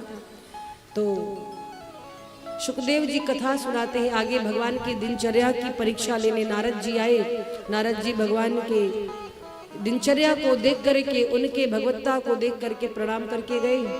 आगे कथा आती है राजा पौंड्रक और काशीराज की। पौंड्रक नाम का एक राजा था, वो भगवान द्वारिकाधीश की नकल करता था। उसका एक मित्र था काशीराज। दोनों को कमाने खाने का साधन नहीं मिल रहा था, तो काशीराज ने क्या कहा राजा पौंड्रक से कि आप भगवान वासुदेव की तरह स्वरूप बनाओ, वैसा ही वस्त्र धारण करो, वैसा ही नकली गरुड़ बनवाया, नकली 2 हाथ, नकली सुदर्शन चक्र, और जैसे भगवान द्वारिकाधीश से वैसा ही रूप पौंड्रक ने बनाया। और काशीराज ने कहा कि अब आप बिल्कुल वासुदेव जी की तरह लग रहे हो, मैं आपका पूरा प्रचार प्रसार पूरे नगर में करूंगा, सबसे बोलूंगा द्वारिकाधीश से अच्छे भगवान ये हैं। कुछ 1-2 हाथ की सफाई दिखाई जाएगी, चमत्कार दिखाया जाएगा, और लोग द्वारिकाधीश को छोड़ करके आपकी पूजा करेंगे, आपके दर्शन करने आएंगे, बढ़िया माल आएगा, पैसा आएगा, दोनों का काम चलेगा। काशीराज ने सिखाया, पौंड्रक तैयार हो गया। देखो महाराज, जैसे बचपन में विद्यालय में अभिनय होता है, नाटक होता है ना, बच्चे नाटक खेलते हैं, तो कोई बच्चा उसमें से राजा की भूमिका निभाता है तो अपने को राजा ही समझने लगता है। वैसे ही पौंड्रक भगवान वासुदेव की नकल करते करते स्वयं को भगवान मान बैठा। उसे लगा मैं सचमुच भगवान हूँ।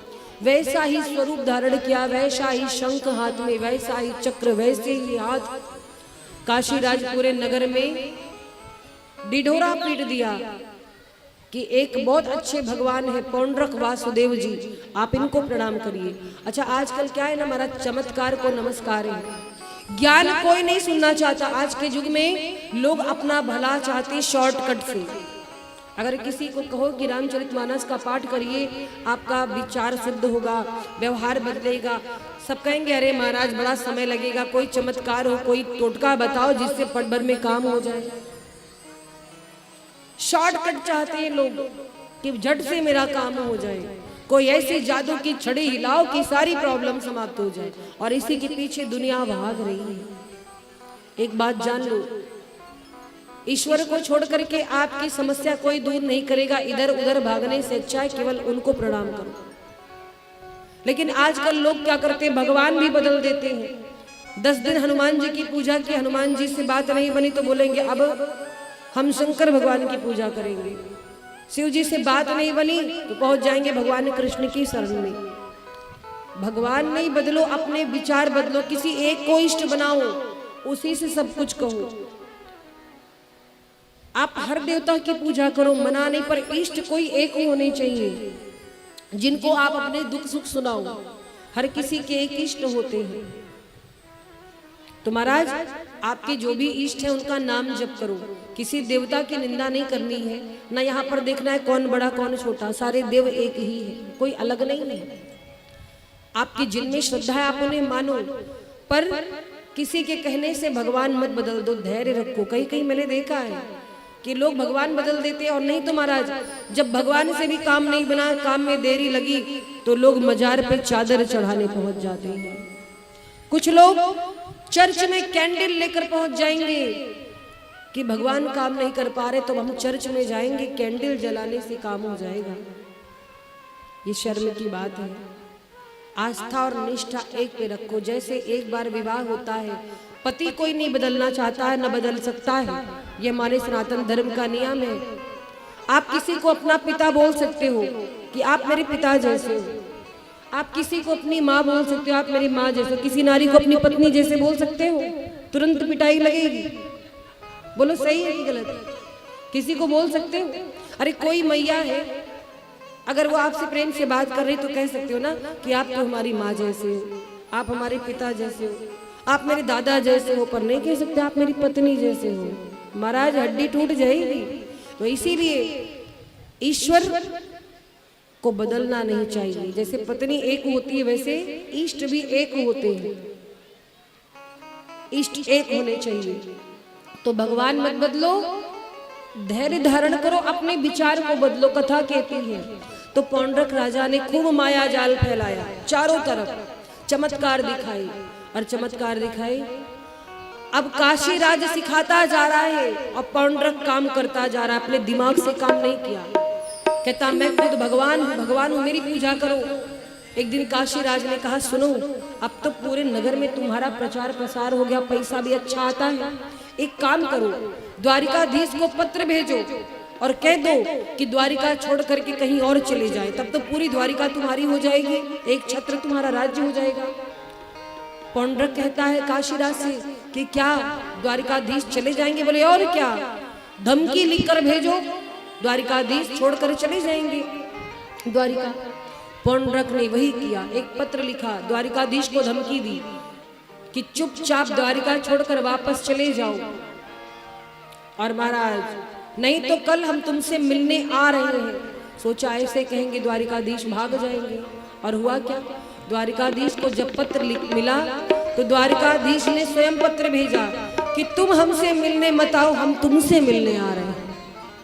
अब महाराज जब द्वारिकाधीश चल पड़े राजा पौंड्रक के पास, तब तो इनकी हालत खराब।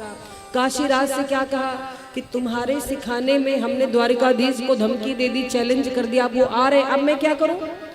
अब तो काशीराज की बात ही बदल गई। काशीराज कहता है हम कहेंगे कुएं में कूद जाओ तो कूद जाओगी, अपने दिमाग से भी तो कोई काम तुम्हें करना था। यही आपके हमारे साथ होता है। हमारे जीवन में हमारी जय पराजय सबसे ज्यादा इस पर डिपेंड करती है हमारा सलाहकार कौन है, हम सलाह किससे ले रहे हैं। शकुनी जैसा सलाहकार होगा तो बेड़ा गर्क हो जाएगा, और सलाहकार कहीं कृष्ण जैसा हो जाए तो महाराज जीवन सुधर जाएगा, जीवन बन जाएगा, महाभारत जैसे युद्ध पर भी विजय प्राप्त हो जाएगी। तो जीवन में याद रखो, ऐसे मित्र बनाओ जो आपको अच्छी सलाह दे। नहीं कुछ लोग होते हैं पहले उकसाते हैं, करो करो कोई बात नहीं, हम आपके साथ हैं। हमारा जब मामला फंस जाता है तो क्या कहेंगे, अरे तो तुमको नहीं सोचना चाहिए था, हमने कह दिया तुम कर लिए, तुमको भी तो दिमाग लगाना था। हम तुम्हें कहेंगे कुएं में कूद जाओ तो तुम कूद जाओगी।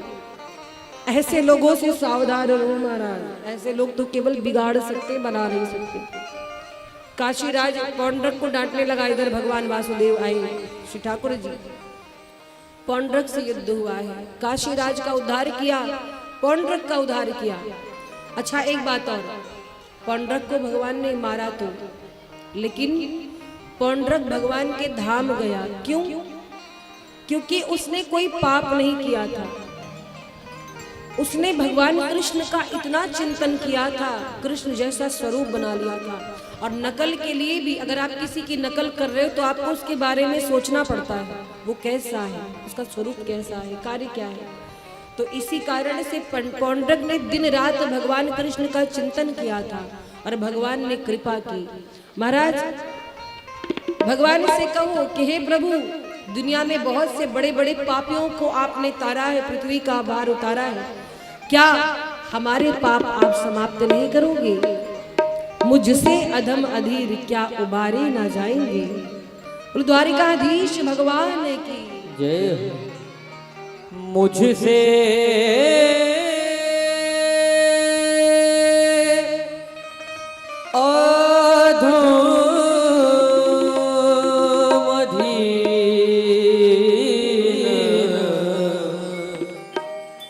मुझसे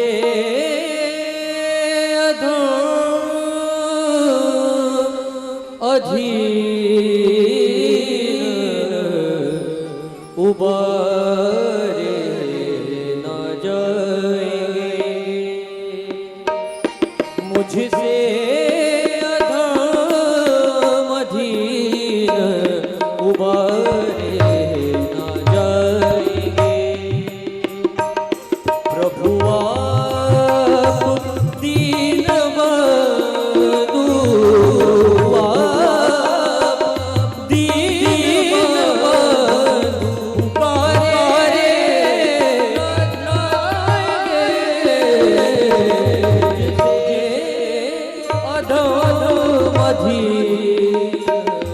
उबारे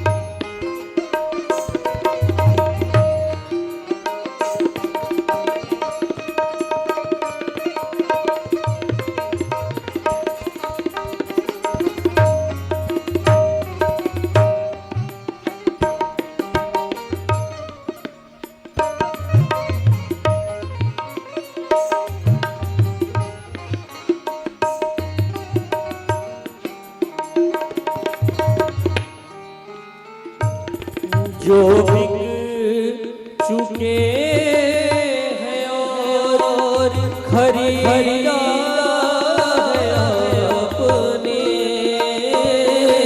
जो बिक चुके हैं और खरीदा है आपने, अब वो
पृथ्वी का भार आपने कई बार उतारा, पृथ्वी का भार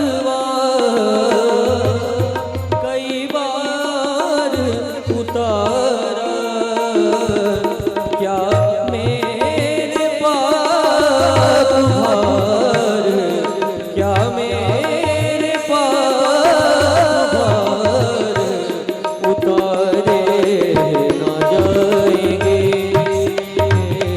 क्या मेरे पाप भार उतारे ना जाएंगे। प्रभु आप दीनबंधु,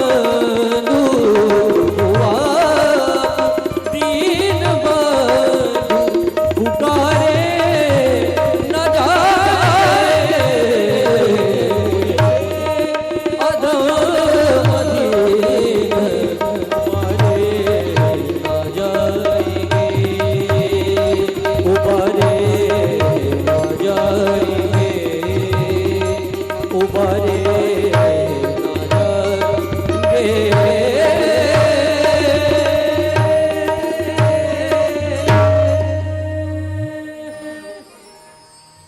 बोलिए वृंदावन बिहारी लाल की। महाराज, काशी राज पौंड्रक का उद्धार किया है प्रभु ने। इसके आगे कथा आती है। एक बार की बात है, जरासंध जो कंस का ससुर है, इसने बहुत सारे राजाओं को बंदी बना लिया, बहुत सारे राजाओं को बंदी बना लिया और सारे राजा परेशान। राजाओं के विषय में आकर इंद्रदेव ने बताया भगवान द्वारिकाधीश को कि जरासंध ने बेकसूर राजाओं को बंदी बनाया है, सारे राजा बड़े दुखी हैं, आपसे सहायता की मांग कर रहे हैं। उसी समय जब इंद्रदेव ने आकर बताया राजाओं के विषय में कि जरासंध ने बहुत से राजाओं को बंदी बनाया है, कैद कर लिया है, उसी समय द्वारिकाधीश के पास इंद्रप्रस्थ से एक पत्र आया। इंद्रप्रस्थ कहाँ है? आज के समय में जो नई दिल्ली है, पहले उसका प्राचीन नाम इंद्रप्रस्थ था, जो कि पांडवों की राजधानी है।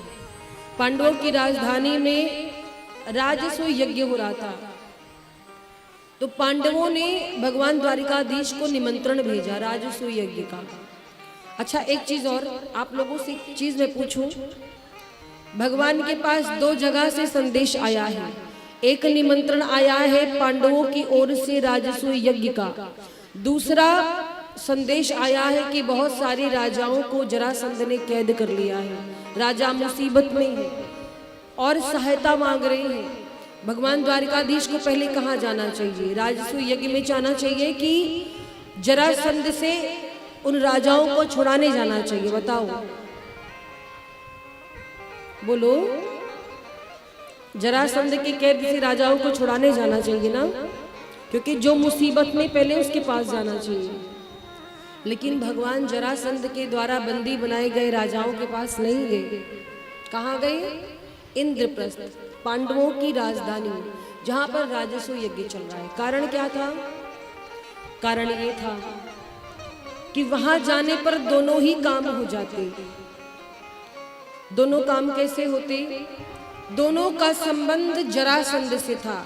पांडव राजसूय यज्ञ कर रहे थे। राजसूय यज्ञ का नियम था कि जो राजसूय यज्ञ कर रहा है, जो क्षत्रिय, उसको आसपास के जितने राजा है, जितने राज्य है, सबको जीतना होता है। सब राज्य आसपास के जीत लेगा तभी वो राजसूय यज्ञ कर सकता है। पांडवों ने सारे राजाओं को जीत लिया था, आसपास के जो क्षेत्र हैं, पर एक जरासंध बचा था। जरासंध बड़ा बलशाली था, उसको जीत पाना संभव नहीं था। तो इसीलिए द्वारिकाधीश को निमंत्रण भेजा। द्वारिकाधीश आए और द्वारिकाधीश ने योजना बनाई जरासंध के मरने की। जरासंध मर जाएगा तो जो राजा बंदी बने वो भी मुक्त हो जाएंगे और राजसूय यज्ञ भी हो जाएगा। तो क्या किया? वेश बदल करके द्वारिकाधीश, भीम और अर्जुन गए जरासंध के पास, युद्ध की बात की। जरासंध और भीम का प्रभु ने युद्ध करवाया। भीमसेन जरासंध को बार बार मारते, जरासंध मरता नहीं। बहुत दिनों तक युद्ध चला, भीम थक गए, बोले प्रभु जरासंध मर नहीं रहा। क्यों? क्योंकि जरासंध, जब ये जरासंध बालक थे तो एक बार इनकी मृत्यु हो गई थी और जरा नाम की राक्षसी ने इनको जोड़ दिया था। इनका शरीर कट के अलग हो गया था, तो जरा नाम की राक्षसी ने इन्हें फिर से जोड़कर जीवित किया, इसीलिए इसका नाम जरासंध पड़ा। तो जो भी जरासंध को मारता, दो टुकड़े होते, फिर वो टुकड़ा आपस में जुड़ जाता था। भीमसेन ने बहुत प्रयास किया, जरासंध मरता नहीं था। द्वारिकाधीश से भीमसेन ने कहा प्रभु अब मैं हार चुका हूँ। भगवान ने कहा कोई बात नहीं, आज युद्ध करते समय मेरी ओर देखना। और जब युद्ध के समय भीम ने द्वारिकाधीश की ओर देखा, द्वारिकाधीश बैठे थे, एक तिनका लिया, उसे फाड़ करके विपरीत दिशा में फेंक दिया। भगवान कृष्ण के संकेत को भीम समझ गए। भीम ने जरासंध के दो टुकड़े किए और हर बार ऐसे फेंकते थे, दोनों जुड़ जाते थे। इस बार अलग दिशा में फेंके और दोनों टुकड़े जुड़ नहीं पाए। जरासंध के प्राणांत हो गए, समाप्त हो गया जरासंध। और इस प्रकार से भगवान ने जरासंध का वध करवाया। पांडवों का राजसूय यज्ञ आरंभ हुआ। जो राजा कैद थे उनको मुक्त किया। राजसूय यज्ञ में सबसे अग्रिम पूजा भगवान द्वारिकाधीश की गई तो शिशुपाल भड़क गया, क्योंकि उस पूजा में शिशुपाल, दुर्योधन सभी आए थे। जैसे द्वारिकाधीश को तिलक किया गया, पांडवों ने पूजा करना आरंभ किया, शिशुपाल गालियां बकने लगा। कहता है कि अरे ये तो भगौड़ा है, छलिया है, दूसरे की पत्नी को हरण करता है, चोर कहीं का। न जाने कितने शब्द द्वारिकाधीश को बोले। द्वारिकाधीश सुन रहे हैं कि अब भी ये चुप हो जाए, अब भी चुप हो जाए। द्वारिकाधीश ने कहा कि शिशुपाल तू जितना गाली देना है दे ले, जैसे तेरी 100 गाली कंप्लीट होगी, पूरी होगी, वैसे तुझे मारूंगा। शिशुपाल डरा नहीं, लगातार बोलता रहा। 100 गाली पूरी हुई, जैसे 101वीं गाली हुई, भगवान द्वारिकाधीश ने अपने सुदर्शन के द्वारा शिशुपाल का शीश काट डाला। बोलिए द्वारिकाधीश भगवान की। महाराज अब आगे चर्चा आती है सुखदेव जी से परीक्षित जी प्रश्न करते हैं कि हे गुरुदेव, हमने सुना है कि भगवान को दीन बंधु कहा गया, क्या द्वारिकाधीश ने किसी दीन पर भी कृपा की? कोई दीन ऐसा है जिस पर भगवान ने कृपा की हो? इस संदर्भ में सुखदेव जी कथा सुनाते हैं। क्या कहा? सुदामा जी का चरित्र सुनाया। आहा, सुदामा जी कौन? भगवान के बचपन के सखा है। सुखदेव जी सुदामा जी के विषय में कथा सुनाते हैं। कृष्णासीद सखा कश्चिद ब्राह्मणो ब्रह्मवित्तमा विरक्त इंद्रियार्थेषु प्रशांतात्मा जितेंद्रिय। भगवान श्री कृष्ण के बचपन के सखा है सुदामा जी। उनके विषय में क्या कहा गया? लोग सुदामा जी को दरिद्र कहते हैं। कहते हैं ना कि सुदामा जी बड़े दरिद्र थे, पर महाराज पूरी भागवत में सुदामा जी को दरिद्र नहीं कहा गया। दरिद्र नहीं थे, निर्धन थे, गरीब थे, पर दरिद्र नहीं थे। दरिद्र कौन होता है? क्या जिसके पास पैसा नहीं वो दरिद्र है? ना। दरिद्र कौन है? जो अतृप्त हो, जो असंतुष्ट हो, जिसके पास बहुत हो फिर भी और मिल जाए और मिल जाए, उसे दरिद्र कहा जाता है। भरा हो फिर भी पागल हुआ हो, इसका भी ले ले उसका भी ले ले और मिल जाए, तो जिसकी तृष्णा समाप्त नहीं होती वो दरिद्र होता है। सुदामा जी ने कभी किसी से भीख नहीं मांगा। सुदामा जी के बारे में क्या कहा जाता है? कुछ लोग कहते हैं गली गली भीख मांगते थे। नहीं महाराज, सुदामा जी आज तक किसी के द्वार पे भिक्षा मांगने नहीं गए थे। सुदामा जी ब्राह्मण थे, ब्राह्मणों का धर्म है दान लेना। निर्धन थे, अगर कोई सुदामा जी को कुछ दान देता था वो स्वीकार कर लेते थे, पर मांगने कहीं नहीं गए। कोई सुदामा जी को एक थाली भोजन मान लो लाकर दे दिया और उसी दिन कोई दूसरा लाकर दे दिया, तो सुदामा जी ऐसे प्रशांत आत्मा थे कि दूसरी थाली वापस कर देते थे कि भैया हमको आज की थाली मिल गई है, अब जो दूसरी है ले जाओ। कोई कहे कि रख लो कल काम आएगी, तो सुदामा जी कहते थे नहीं नहीं, आप इसे ले जाओ, जिस परमात्मा ने आज दिया है वही कल भी व्यवस्था करेगा। तो वो भगवान भरोसे रहते थे। सुदामा जी ना तो दरिद्र थे ना भिखारी थे। सुदामा जी कौन थे? विरक्त इंद्रियार्थेषु, विरक्त थे, इंद्रियों पर विजय प्राप्त कर लिया था। और जो इंद्रियों पर विजय प्राप्त कर लेता है उससे बड़ा धनवान कोई नहीं होता। प्रशांत आत्मा जितेंद्रिय, हर परिस्थिति में प्रसन्न रहने वाली। उनकी पत्नी सुशीला, सुशीला ब्राह्मणी सुदामा जी की पत्नी है। घर में बड़ी निर्धनता, बड़ी गरीबी थी।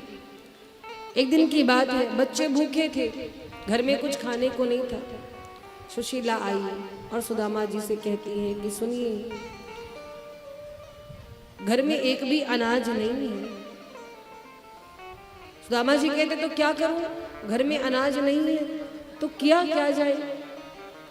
पत्नी कहती है कि आपको आपके मित्र की कभी याद नहीं आती? आपके बचपन के सखा द्वारिकाधीश, जैसे द्वारिकाधीश का नाम लिया, सुदामा जी की आंख भर आई। सुदामा जी कहते हैं अच्छी बात याद दिलाई देवी। द्वारिकाधीश मेरे बचपन के सखा कान्हा, भला उसकी याद किसी नहीं आएगी, लेकिन सुना है अब द्वारिका का राजा हो गया है। बड़ा समय बीत गया, मिला नहीं, बड़ी दूर नगरी है, जाने की इच्छा भी हो तो कैसे जाऊं, बड़ा दुर्बल हूं, इस शरीर से कैसे जाऊं। सुदामा जी कैसे थे? इतना दुर्बल शरीर था, कोई एक एक हड्डी भी गिन ले। पत्नी कहती है तो एक बार मिलाओ। सुदामा जी कहते हिम्मत नहीं होती जाने की देवी, इसीलिए जब मुझे मेरे सखा की याद आती है आंख बंद करता हूँ, दर्शन कर लेता हूँ। सुशीला ने सोचा लो हो गया कल्याण। सुशीला कहती एक बार जाइए तो मिलकर तो आइए, क्या पता हम लोग की गरीबी दूर हो जाए। सुदामा जी कहते खबरदार, जो तुमने मुझे मांगने भेजा, मित्र से मिलने की बात है, मैं मिलकर तो चलाऊंगा पर मांगने कभी नहीं जाऊंगा। पत्नी कहती अच्छा आप मिलकर के ही चले आओ, कुछ मत मांगना। सुदामा जी कहते हैं मित्र के घर बिना कुछ लिए नहीं जाते देवी, अपने पास तो कुछ है नहीं, क्या लेकर जाऊं। पत्नी भी बड़ी चतुर, 4 घरों से चावल मांग लाई, एक घर से नहीं 4 घर से चावल मांग करके ले आई। याचित्वा चतुरो मुष्टिन विप्रान पृथुक तंडुलान। 4 घर से क्यों मांग के लाई? सुशीला बड़ी चतुर है। ताकि द्वारिकाधीश देखे और पहचान जाए कि एक घर का चावल नहीं, ये मंगनी का है, मांग के आया है, हमारी परिस्थिति को समझ जाए। सुशीला ने एक धोती की पोटली बनाई, पोटली सुदामा जी को दी और कहा कि सरकार आप जाइए, द्वारिकाधीश से मिल करके आइए। द्वारिकाधीश के दर्शनों के लिए सुदामा जी निकल पड़े और जब निकले हैं तो पौष का महीना, बहुत ठंडी थी, कड़ाके की सर्दी थी। सुदामा जी जब निकले, सुदामा जी चले हैं और महाराज शरीर दुर्बल है, शरीर पे वस्त्र भी नहीं है, कांप रहा है शरीर। एक लाठी, एक फूटा सा लोटा और एक तंदुल की पोटली बगल में लिपटाई हुई सुदामा जी चल पड़े और भगवान का नाम लेते हुए जा रहे हैं, राधे श्याम सीताराम करते हुए जा रहे हैं। चली श्याम सुंदर सी मिलने सुदामा, चली श्याम सुंदर से मिलने सुदामा,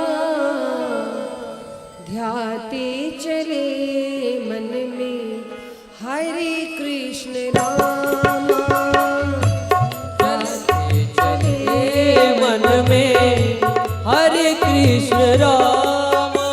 ओ चले श्याम सुंदर से मिलने सुदामा, चले श्याम सुंदर से मिलने सुदामा, ध्याते चले मन में हरे कृष्ण रामा, गाते चले मन में हरे कृष्ण रामा।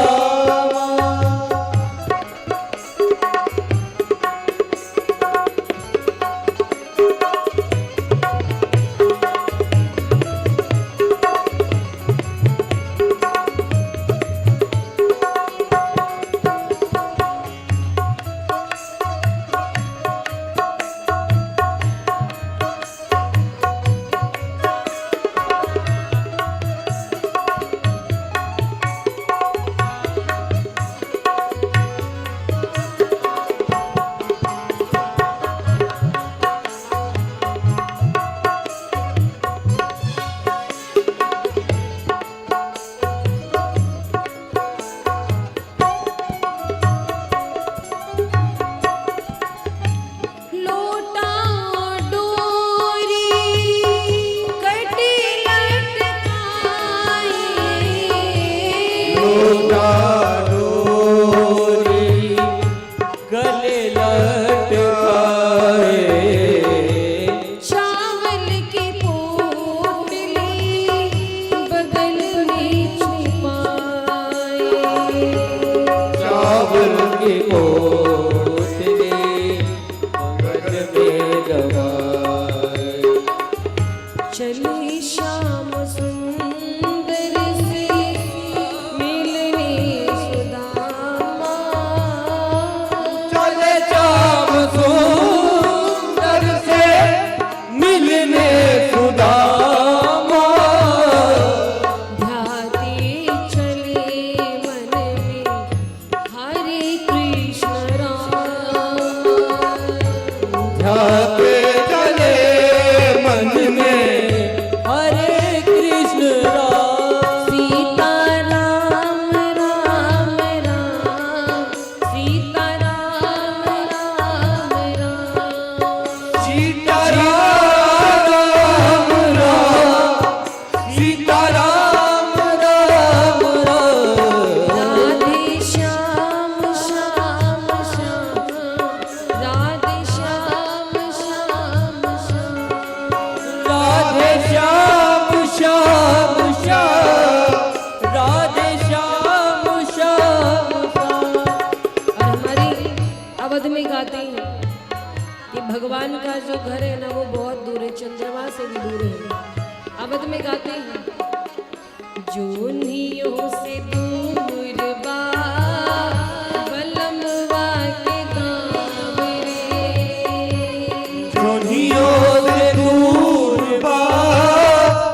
बलमुआ के गाँव रे। चलते डहरिया विराजा रे। चलत डगरिया विराजा पाओ रे। चलत डहरिया विराजा रे। चलत डगरिया विराजा पाओ रे। झुनियों से दूर बा बलमवा के गाँव रे। जोनियों से दूर बा बलमुआ के गाँव रे। झुनियों से दूर बा बलमवा के गाँव रे। जोनियों से दूर बा बलमुआ के गाँव रे। राम राम राम सीताराम राम राम। सीता राम राम राम सीता राम राम राम। राधे श्याम श्याम श्याम राधे श्याम श्याम राधे श्याम श्याम श्याम राधे श्याम श्याम श्याम। महाराज सुदामा जी निकले हैं ठंड में। अच्छा एक बात और, जो लोग सुदामा जी को गरीब कहते हैं, आप बताओ सुदामा गरीब थे? सुदामा गरीब नहीं थे। क्यों? सुदामा जी को ये गरीबी भगवान के नाते मिली थी। बचपन में जब संदीपनी गुरु के आश्रम में सुदामा जी और द्वारिकाधीश पढ़ते थे, एक बार की बात है, सुदामा जी और द्वारिकाधीश जब आश्रम में पढ़ते थे, उस समय आश्रम के बगल में एक बुढ़िया थी। बुढ़िया बड़ी गरीब थी। उसने खाने के लिए चने अपने घर में, अपने झोपड़े में छिपाए थे। चने को एक पोटली में करके छुपा के रखा था। एक चोर आया, सोचा कि उस पोटली में कोई सोना गहना होगा। बुढ़िया के वो चने चुरा लिए। वो चने लेकर के भागा। बुढ़िया ने शोर मचाया। चोर डर के मारे आश्रम में वो चने की पोटली फेंक दिया। गुरु माँ को वो चने मिल गए। गुरु माँ ने वो चने ला करके सुदामा जी को दिए। सुदामा जी से कहा कि चने गिरे मिले हैं, लो सुदामा खा लो। कृष्ण भगवान भी वहीं खड़े थे। जैसे कृष्ण भगवान झपटे चने खाने के लिए, सुदामा जी ब्रह्म ज्ञानी थे। दर्शन किया कि ये चने शापित हैं, क्योंकि उस बुढ़िया ने शाप दिया था कि जो भी मेरे चने खाएगा वो गरीब हो जाएगा, निर्धन हो जाएगा, जिसने मेरे चने चुराए हैं। तो इसलिए सुदामा जी जान गए कि शापित चना है। जैसे द्वारिकाधीश यानी भगवान कृष्ण वो चना मांगने लगे, सुदामा जी उसको लेकर ऊपर चढ़ गए पेड़ पर और चुपके चुपके वो चने खाने लगे। क्यों? कि मैं भिखारी हो जाऊं, मैं गरीब हो जाऊं, पर मेरा मित्र ये कभी गरीब ना हो। इसे कहते सच्ची मित्रता। भगवान कृष्ण पूछते सुदामा जी क्या खा रहे हो?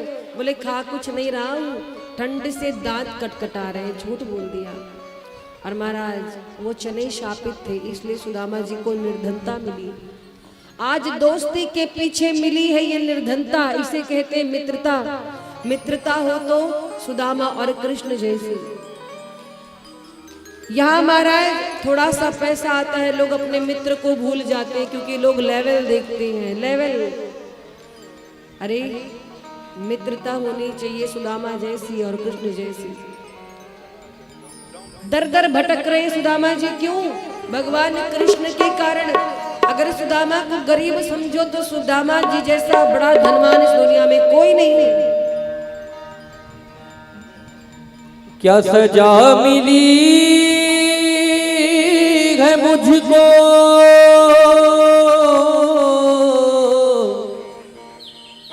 क्या सजा मिली है मुझको,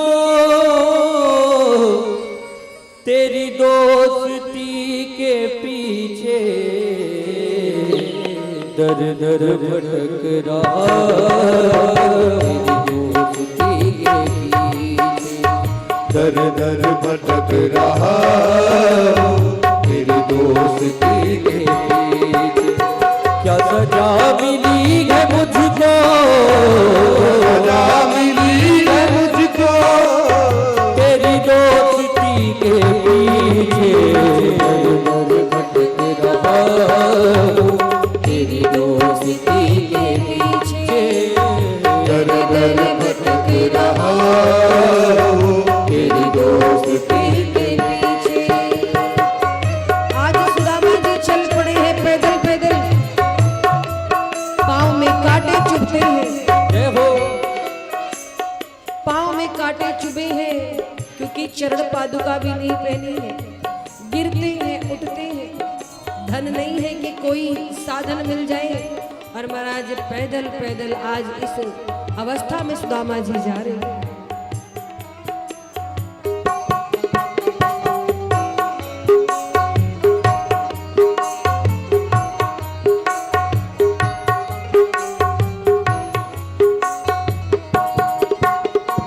मैं गरीब हूँ तो क्या है, क्या है तीनों के नाथ तुम हो।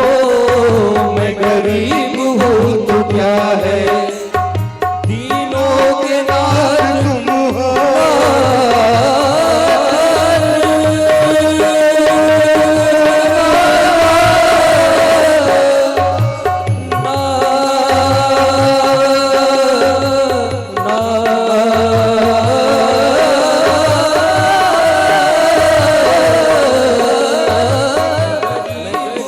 तो क्या है तीनों के नाथ तुम हो। मैं गरीब हूँ तो क्या है तीनों के नाथ तुम हो। होठों पे है उदासी, होठों पे है उदासी तेरी रोशनी के पीछे।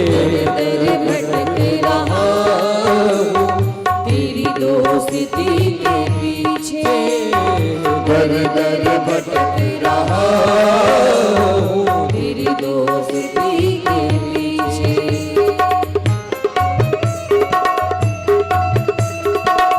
बोलिए सुदामा जी महाराज की। जय हो।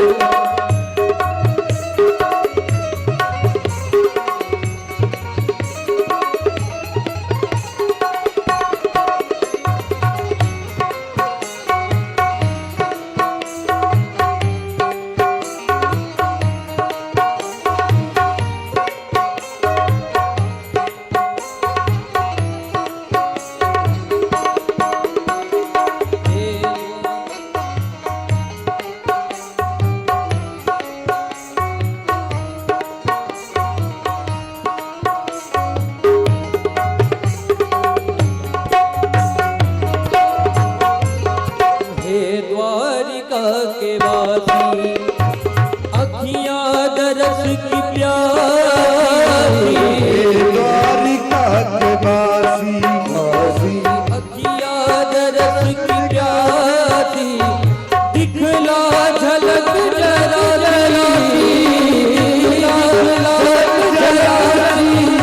अरे मेरी दोस्ती के पीछे।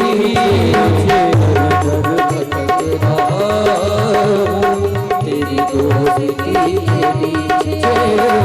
दर दर भटक रहा तेरी दोस्ती के पीछे। सजा मिली है मुझको, सजा मिली है मुझको तेरी दोस्ती के पीछे। दर दर भटक रहा तेरी दोस्ती के पीछे। दर दर भटक रहा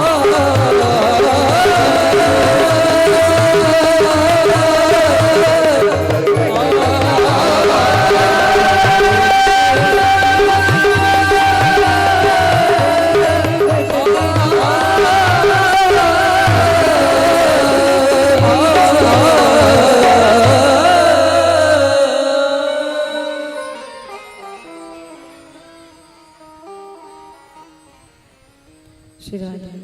महाराज सुदामा जी चलते चलते थक गए और जब थक गए तो हार करके वहीं पर अपनी धोती आधी पहनी आधी ओढ़ ली और कहते जा कन्हैया तेरी 100 लाख बार गरज पड़े तो खुद आ, अब मैं चलते चलते थक गया हूँ। भगवान कहते हैं कि आप हमारे लिए 2 कदम चलो, हम आपके लिए 4 कदम चल करके आएंगे। द्वारकाधीश देख रहे कि मेरा मित्र जो कि इतना कमजोर है, पाँव में कांटे चुभे हैं, फिर भी चलने में असमर्थ होने के बाद इतनी मेहनत किया, परिश्रम किया, अब मुझे भी अपना कार्य करना है। ठाकुर जी गरुड़ जी को भेजते हैं, सुदामा जी को लेकर के गरुड़ जी पहुंचे कहाँ? द्वारिका में। सुदामा जी द्वारिका पहुंचे और देखो सो रहे थे सुदामा जी, उसी अवस्था में पहुंच गए। जैसे द्वारिका पहुंचे तो घंटे घड़ियाल की आवाज आने लगी और चारों तरफ जय श्री कृष्णा जय श्री कृष्णा जय श्री कृष्णा जय श्री कृष्णा की ध्वनि आ रही है। सुदामा जी ने कहा कि ये जय श्री कृष्णा, वृंदावन में तो राधे राधे होता है, लगता है दूसरी नगरी आ गए। जो आंख खोली देखा बड़े बड़े महल, आहा। सुदामा जी सोचते अरे हम इतना जल्दी चल लिए, इतनी जल्दी आ गए। सुदामा जी को लगा कि हम खुद आए, पर लाए तो द्वारिकाधीश थे। सुदामा जी ने किसी से पूछा भैया ये कौन सी नगरी है? किसी ने बताया भैया ये द्वारिका नगरी है। अच्छा ये द्वारिका नगरी है सच में? 2-4 लोगों से पूछा तो कन्फर्म हुआ कि द्वारिका नगरी है। सुदामा जी आगे बढ़े, एक व्यक्ति से कहते हैं कि भैया हमें कन्हैया से मिलना है। किसी ने कहा कौन सी कन्हैया? यहाँ तो बहुत सारी कन्हैया है। बोले अरे वो हमारे बचपन की सखा है, हमने संदीपनी गुरु आश्रम में पढ़ाई एक साथ की थी। किसी ने कहा भैया ऐसे तो नहीं मिलेंगे, पूरा नाम बताओ। बोले अब इससे ज्यादा हमें पता नहीं, हमने तो जीवन भर उसे लाला कहा है, कन्हैया कहा है। बोले और आगे पीछे उनका कुछ नाम नहीं है? सुदामा जी कहे नहीं, मोर मुकुट धारण करते हैं। अच्छा अरे हमने सुना यहाँ के राजा हैं। वो आदमी बोला अच्छा तो आप हमारे महाराज की बात कर रहे हैं, आप कैसे उनका नाम ले रहे हैं? थोड़ा सम्मान से नाम लीजिए, आप कन्हैया कन्हैया मत बोलिए।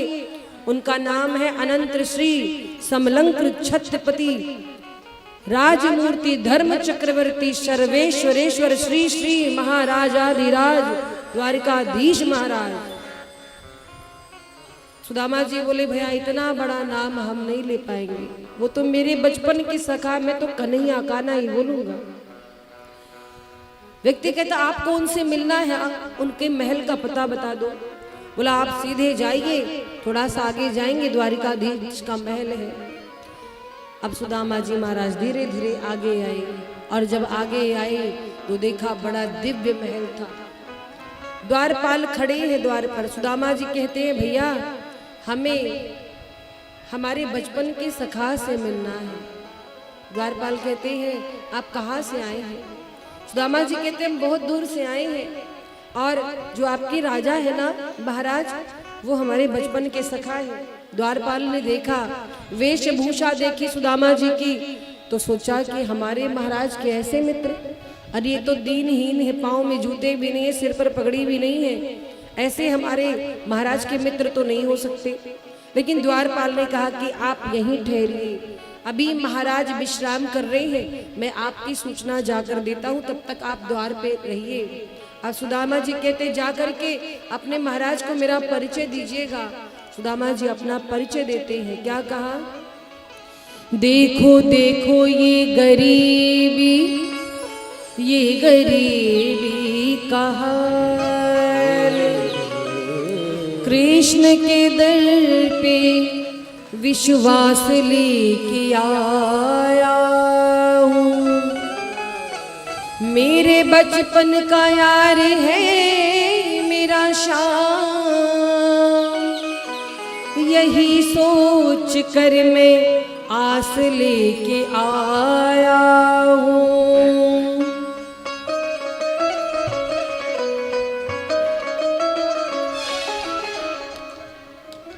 और क्या कहा?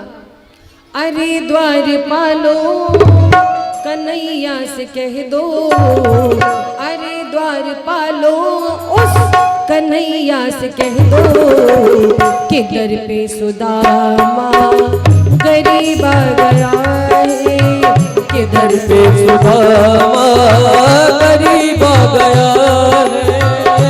अरे द्वारपालो उस कन्हैया से कह दो, अरे द्वारपालो कन्हैया से कह दो, किधर पे सुदामा गरीब आ गया है।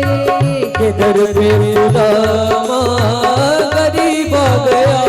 और भटकते भटकते न जाने कहाँ से, भटकते भटकते न जाने कहाँ से, तुम्हारी महल के करीब आ गया है। तुम्हारे महल के करीब आ गया।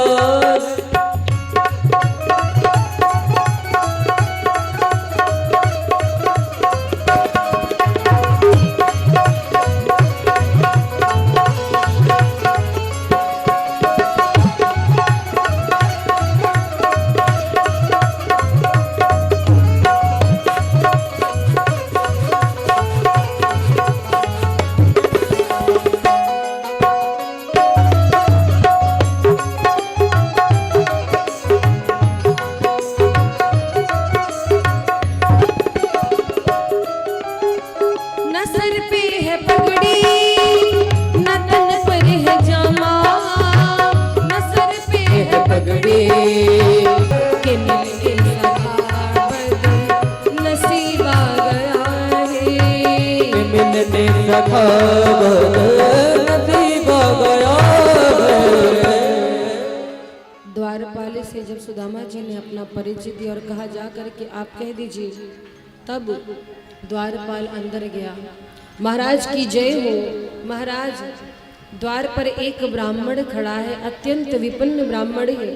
शीश पर ना पगड़ी है ना तन पर वस्त्र है। इतने कड़ाके के ठंड में पैदल आया है नंगे पांव।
खड़ा है और उसके शरीर को देख करके बड़ी दया लग रही है।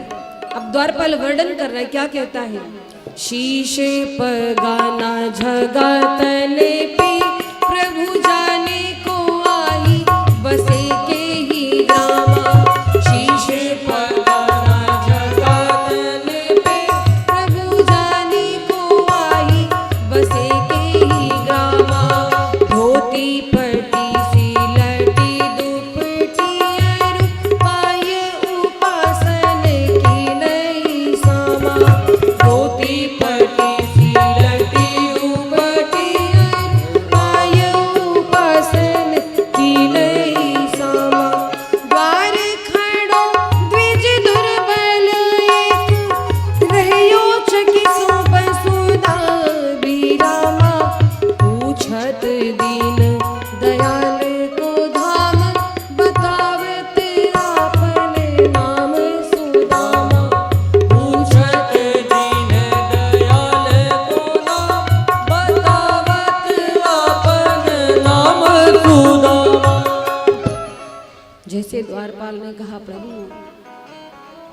वो ब्राह्मण अपना नाम, हाँ हाँ बताओ क्या नाम बताया? आपके बचपन का सखा है और कहता है कि उसका नाम सुदामा है। जैसे सुना सुदामा, द्वारकाधीश अपने पलंग से उतरे। आज पटका कहाँ गिर रहा है कुछ होश नहीं। राधे, पटका कहाँ गिर रहा है कुछ होश नहीं है। खड़ाऊ नहीं पहनी, जिस अवस्था में थे उसी अवस्था में दौड़ पड़े और द्वारपाल से कहा कि मेरे बचपन का मित्र सुदामा आया है। अरे तुमने बाहर क्यों रोका?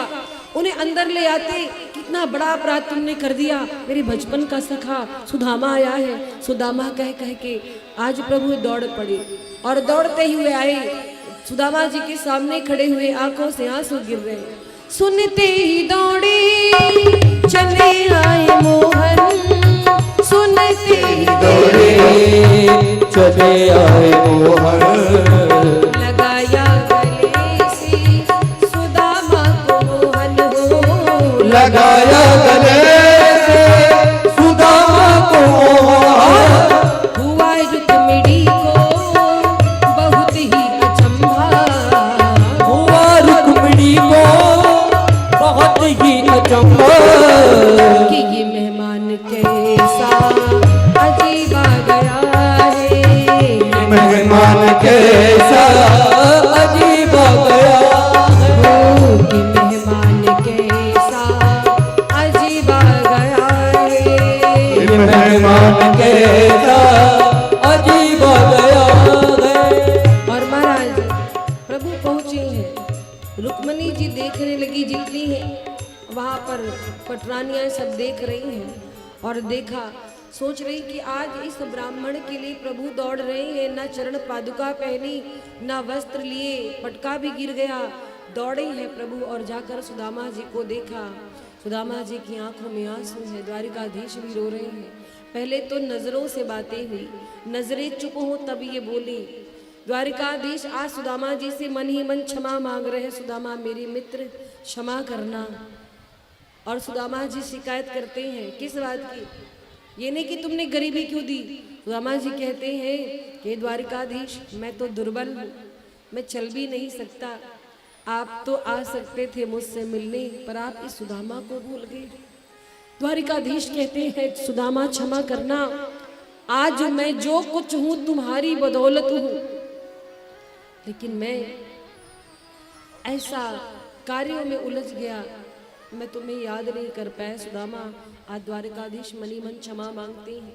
सुदामा जी को हृदय से लगाया है, खूब रोई और सुदामा जी को सम्मान अपने साथ महल में लेकर के आए। महल में ला करके बिठाया सिंहासन पर, जिस सिंहासन पर स्वयं द्वारिकाधीश बैठते थे उस पर बिठाया। चाहते तो इतने सारे दास दासियां थे, सुदामा जी की सेवा करवा सकते थे, पर द्वारिकाधीश कहते आज मैं स्वयं अपने मित्र के चरणों की सेवा करूंगा। और महाराज माँ रुक्मणी से क्या कहा, रुक्मणी जल्दी से परात में जल लेकर के आओ, मेरे मित्र आए हैं, मैं उनके चरण अपने हाथों से धुलूंगा। जब तक रुक्मणी जी परात थाल लेकर के जल आई, उसके पहले ही चरण धो उठे थे। कैसे? प्रभु ने जैसे सुदामा जी के चरणों को देखा, उसमें कांटे चुभे हुए थे। इतने सारे कांटे, द्वारिकाधीश हाथों से कांटे निकालते हैं। सुदामा जी के चरण अपनी जांग पर रखा और कांटे निकाल रहे हैं। एक कांटा बड़ा अंदर तक चुभा था, बड़ी गहराई तक। वो कांटा निकालने का प्रयास प्रभु करते नहीं निकला, तो अपने दांतों से खींच करके सुदामा जी के पैरों के कांटे निकाले प्रभु। और महाराज जो विपत्ति के कांटे होते हैं उसे ये जगत नहीं निकाल सकता। उस विपत्ति के कांटों को केवल और केवल जगदीश्वर निकाल सकता है, उसके अलावा कोई नहीं निकाल सकता, केवल जगदीश्वर निकाल सकता है।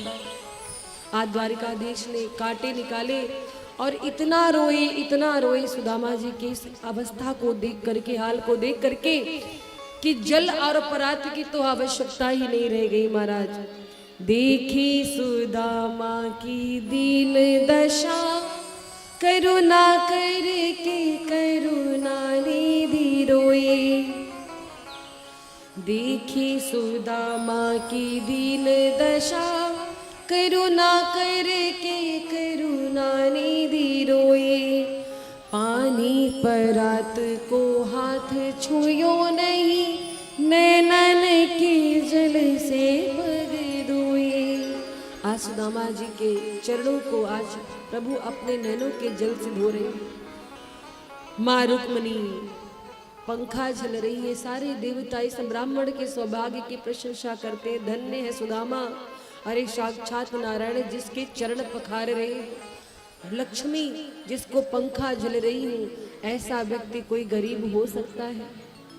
उसके लिए तो संसार के समस्त वैभव कम है। भगवान श्याम सुंदर चरण धुल करके सुदामा जी को अपने कक्ष में ले गए, अपनी शैया पर बिठाया, बातें होने लगी। द्वारिकाधीश कहते हैं सुदामा जी, भाभी ने कुछ तो भेजा होगा। सुदामा जी कहते हैं नहीं।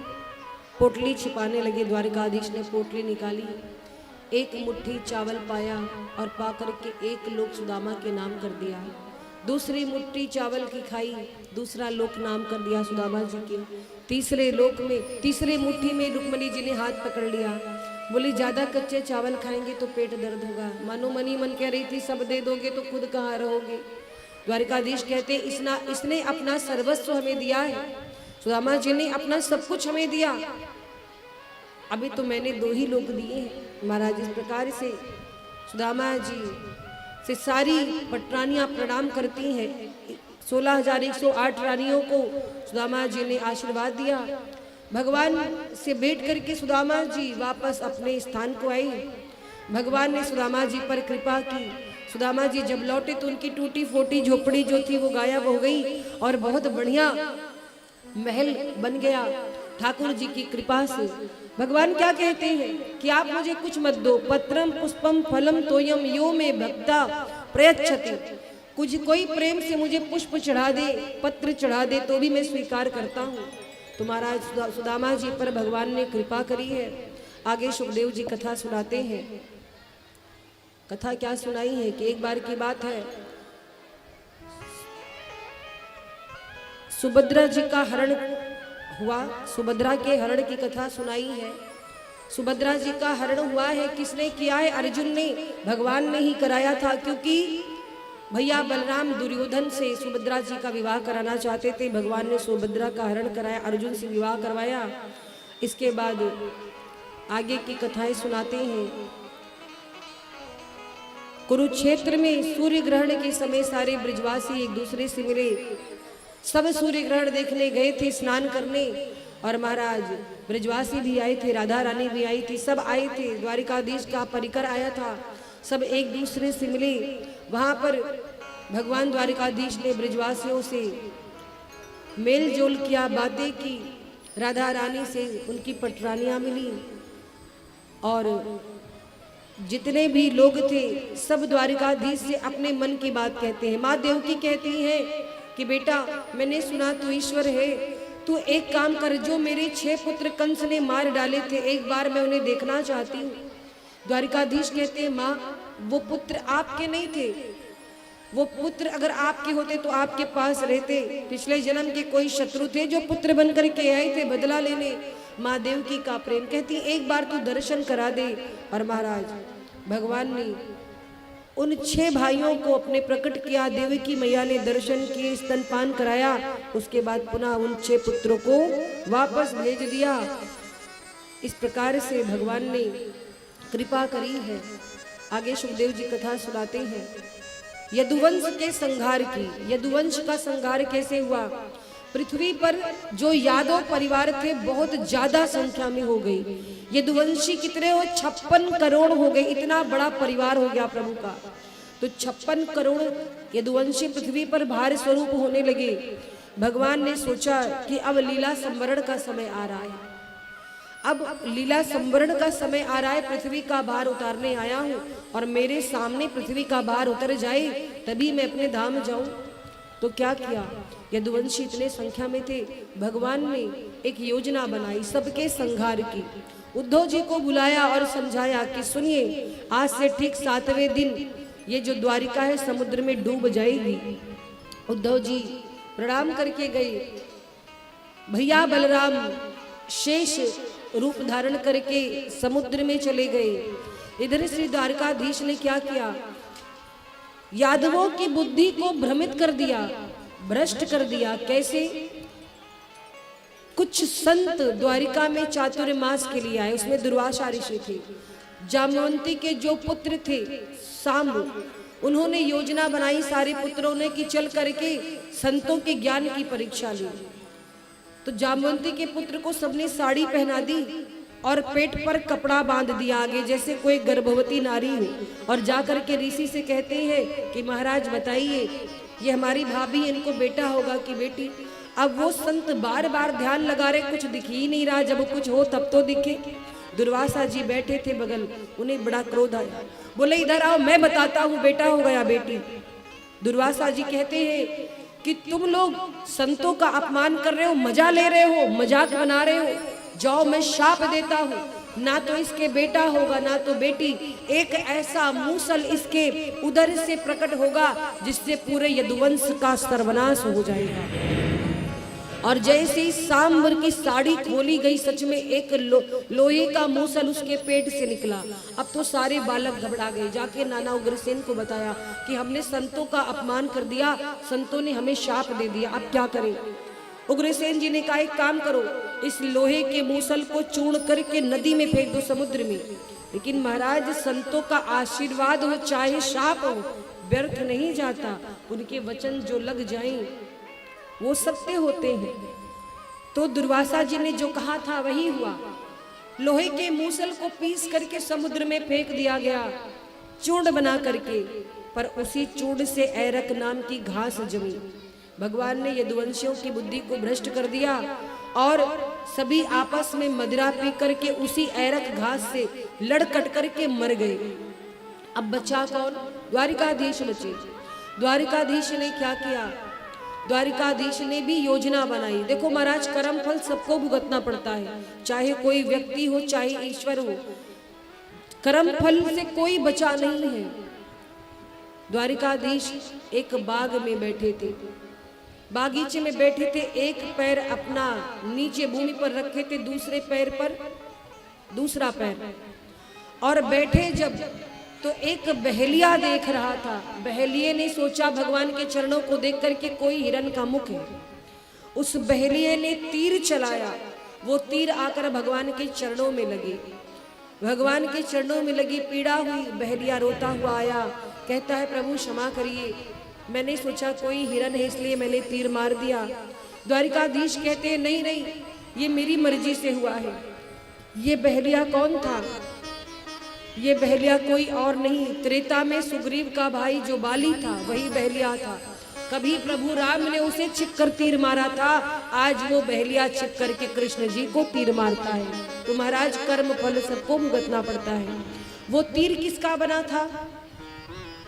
वो तीर उसी लोहे से बना है जो सांब के पेट से निकला, क्योंकि जब लोहे के मूसल को घिसा गया था, चूर्ण बना था, एक पतली सी कील बच गई थी।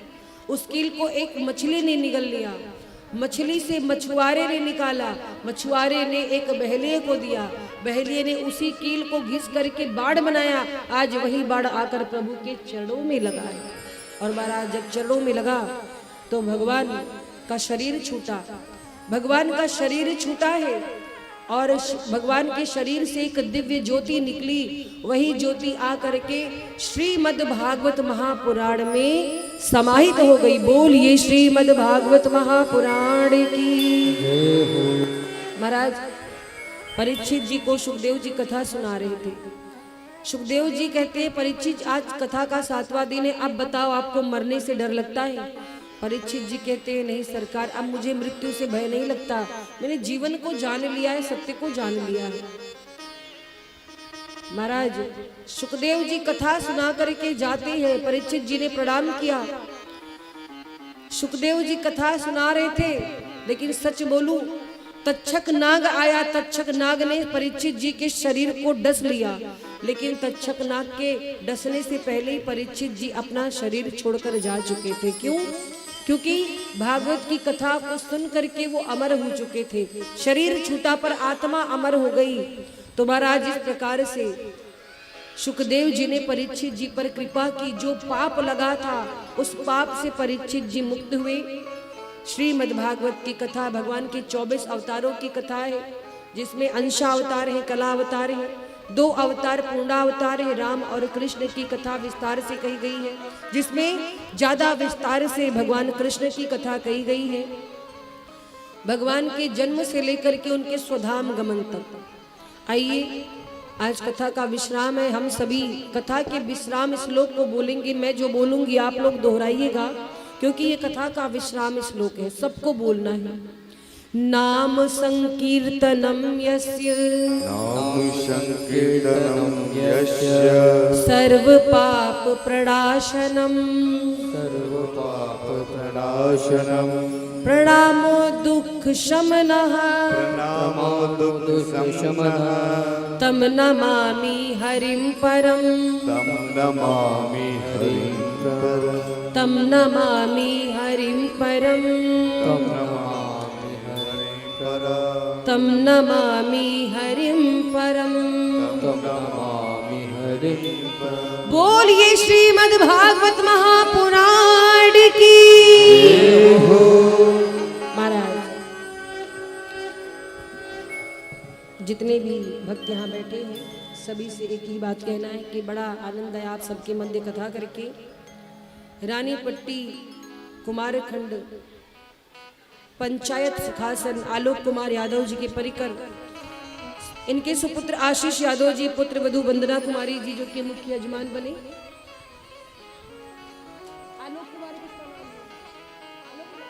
अच्छा आशीष कुमार यादव जी, मुझे परिचय जो मिली थी उसमें वही लिखा था, चलिए कोई बात नहीं। आशीष कुमार यादव जी, इनकी पत्नी वंदना कुमारी जी, ये मुख्य यजमान रही इस कथा के। एक बार इनके लिए जोरदार तालियां होनी चाहिए, इनके पूरे परिवार के लिए। और मैं सबको आभार व्यक्त करना चाहती हूँ, सभी ग्रामवासी जिन्होंने कथा को बड़े भाव से सुना। अयोध्या धाम से पधारे हमारे आचार्यगण जिन्होंने बहुत सुंदर पूजन कराया, 18,000 श्लोकों का पारायण किया। आचार्य गोपाल जी और आचार्य मुकेश जी, एक बार इनके लिए जोरदार तालियां होनी चाहिए। मंच पर उपस्थित हैं विक्की मिश्रा जी, जो कि अपने सुरों से आप सभी के मन को मोहते रहे। बड़ा सुंदर गायन और वादन, एक बार जोरदार तालियां होनी चाहिए। कन्हैया शांडली जी जो कि तबले पर संगत कर रहे हैं। पूरे कार्यक्रम की रूपरेखा तैयार करना, कार्यक्रम का संचालन करना, पूरी व्यवस्था करना, पूरा इनका कार्य रहता है। एक बार जोरदार तालियां इनके लिए होनी चाहिए। बैंजो पर संगत कर रहे हैं कल्लू भैया, बहुत अच्छा बैंजो प्ले करते हैं। इनके बैंजो को सुन करके अच्छे अच्छे नृत्य करने लगते हैं, एक बार जोरदार तालियां हो। ऑक्टोपैड पर संगत कर रहे सुभाष जी, जोरदार तालियां इनके लिए होनी चाहिए। आप लोग कथा का लाइव प्रसारण देख रहे हैं SS TV Ayodhya, Shiva studio Ayodhya के माध्यम से। मैं चाहती हूँ एक बार गरज करके शिवा स्टूडियो अयोध्या के लिए, इनके ऑपरेटर्स के लिए जोरदार तालियां हो।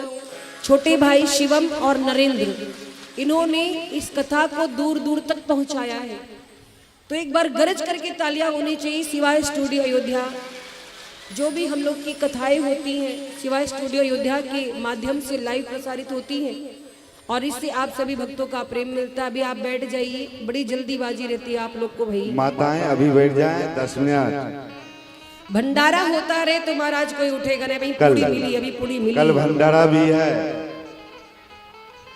इसलिए 10 मिनट माताएं और बैठे। बस अब विश्राम में होने वाला है। ये इतना सुंदर टेंट पंडाल जो लगा हुआ है, एक बार नाम तो नहीं पता है, नाम क्या है भाई? चलिए जिनका भी एक बार जोरदार तालियां होनी चाहिए। पवन जी के लिए जोरदार तालियां होनी चाहिए। बहुत सुंदर व्यवस्था दी, इतना बढ़िया टेंट की व्यवस्था की कि इंद्रदेव खूब गरजे बरसे पर आप लोग पर पानी की बूंद नहीं गिरी। बजाओ गरज करके ताली भाई। और साउंड को ऑपरेट कर रहे हैं राजा भैया के लिए एक बार जोरदार तालियां हो, बहुत सुंदर सहयोग दिया है। साउंड के ओनर बंटी जी, उनके लिए भी जोरदार तालियां होनी चाहिए। हमारे यहाँ हमारी मंडली में पेट पूजन का जो कार्य होता है भंडारे का, राजेंद्र भैया देखते, एक बार उनके लिए जोरदार तालियां हो। और हमारी परम शिष्या जिसने पूरा सहयोग दिया कथा में, आप लोगों ने देखा होगा दिव्य सुंदर झांकियां, आप लोग दर्शन किया होगा आप लोगों ने, तो हमारी शिष्या श्वेता के लिए जोरदार तालियां हो जाएं। बाकी आप सभी ग्रामवासियों के लिए, भक्तों के लिए तालियां बजनी चाहिए। और आइए, अब थोड़ा सा कार्यक्रम और रह गया है, आज व्यासपीठ की विदाई भी है, तो कुछ क्षणों के लिए कार्यक्रम बढ़ाया जाएगा। आगे के कार्यक्रम की सूचना आपको महाराज श्री देंगे। प्रेम से बोलिए वृंदावन बिहारी लाल की। खाना पीना खा के आए हैं, जोर से, कम से कम आवाज, कम से कम कुमारखंड तक आवाज जाना चाहिए। मधेपुरा ना जाए, सहरसा ना जाए, मधुबनी ना जाए, कम से कम कुमारखंड तक आवाज जाए कि भक्तों जो कथा सुन रहे हैं आवाज आ रही है। प्रेम से बोलिए वृंदावन बिहारी लाल की, कृष्ण जन्मभूमि की। कथा अच्छी लगी? कथा आप लोग को अच्छी लगी? क्योंकि हम 600 किलोमीटर से आए हैं अयोध्या धाम। अच्छा बता, अयोध्या धाम कौन कौन गए हो? जब से हमारे राम लला सरकार का मंदिर बना है तब से कोई गए हैं? कोई नहीं, एक माता जी। और इधर पुरुष में तो सबका टिकट बनवा दें, सब लोग का फ्री फंड, फिर भी जाने के लिए तैयार है। चलिए, अभी सावन का झूला होने वाला है, सावन झूला होता है अयोध्या में। आप लोग आइए, आप लोग को निमंत्रण है। जोरदार ताली बजाइए। जो अवध धाम से पधारे कथा व्यास निशु भरद्वाज गोपी जी, आपके ग्राम सुखासन वार्ड नंबर 5 कल्याण कुमार यादव जी, उनके समस्त परिवार सप्त दिवसीय ज्ञान यज्ञ भागवत कथा श्रवण किए। अपना तो किए, परिवार तो सुने और ग्रामवासी को भी सुनाए। गौकर्ण जी धुंधकारी को कथा सुनाए तो एक बार सुनाए, फिर एक बार ग्रामवासियों को भी सुनाए हैं। तो भगवान उसके लिए भी विमान आए हैं, लेकिन विमान तो नहीं आते हैं, लेकिन तन मन से भगवान में ध्यान लगाइए। जोरदार हमारे इस परिवार के लिए ताली से स्वागत कीजिए। और एक बार आप अपने के लिए जो इस कथा में 7 दिन तक आए, कथा श्रवण किए, बस यही होना चाहिए। जहां भी कथा हो, धर्म कार्य हो, अनुष्ठान हो, उसमें भाग लेना चाहिए। एक बार अपने लिए जोरदार ताली से स्वागत करेंगे। और निवेदन करते हुए आशीष यादव जी और वंदना यादव जी जो जजमान हैं, हमारे ठाकुर जी को और व्यास जी को और भागवत जी को विदाई करेंगे। आप लोग उठिएगा नहीं ना, बैठे रहिएगा। विदाई होगा हमारे जजमान द्वारा, विदाई होगा। और व्यास जी को आप ही लोग से पूछे हैं तो व्यास जी को कौन प्रणाम करना चाहते हैं, तब तो सिस्टम बनेगा, नहीं तो फिर अलग बात। बस उतने लोग ना, और कोई नहीं ना। तो पांव छूने का प्रक्रिया चलेगा, लेकिन आराम से आइएगा, आराम से अपने जगह पे जाइएगा, तब तो प्रक्रिया चालू हो, नहीं तो फिर जय जय सिया राम। चलिए, हमारा आचार्य बंधु मुकेश जी जजमान के द्वारा और भागवत जी का और ठाकुर जी का और व्यास जी का विदाई का तैयारी करें। राधे राधे। भाई, हम तो अयोध्या धाम जा रहे हैं, आप लोग को राम राम कहते हैं, राधे राधे कहते हैं। अगर कोई त्रुटि हुई हो तो क्षमा प्रार्थी है। प्रयास यही रहता है कि आप अच्छा से अच्छा कार्य करें, जो गुरुजनों से सुना है आप तक पहुंचाने का प्रयास करें। तो मेरे मन कर्म वचन से यदि आपको कोई त्रुटि लगी हो तो इसके लिए हम क्षमा प्रार्थी हैं। आइए, 2 पंक्ति कहना चाहेंगे आप सभी से। हम तो जाते अपने गांव, सबको राम राम राम राम। हम तो जाते अपने गांव, सबको राम राम राम। हम तो जाते सबको राम राम राम। ओ हम तो जाते अपने गांव, सबको राम राम राम। सबको राम राम राम।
मेरा यार है, मेरा दिलदार है। ओ तू मेरा यार है, जय जय। मेरा दिलदार है। तू मेरा यार है, मेरा दिलदार है। ओए काली कमली वाला मेरा मेरा है। मेरे मन का मोहन तो दिलदार है। काली कमली वाला मेरा यार है, मेरे मन का मान तू दिलदार है।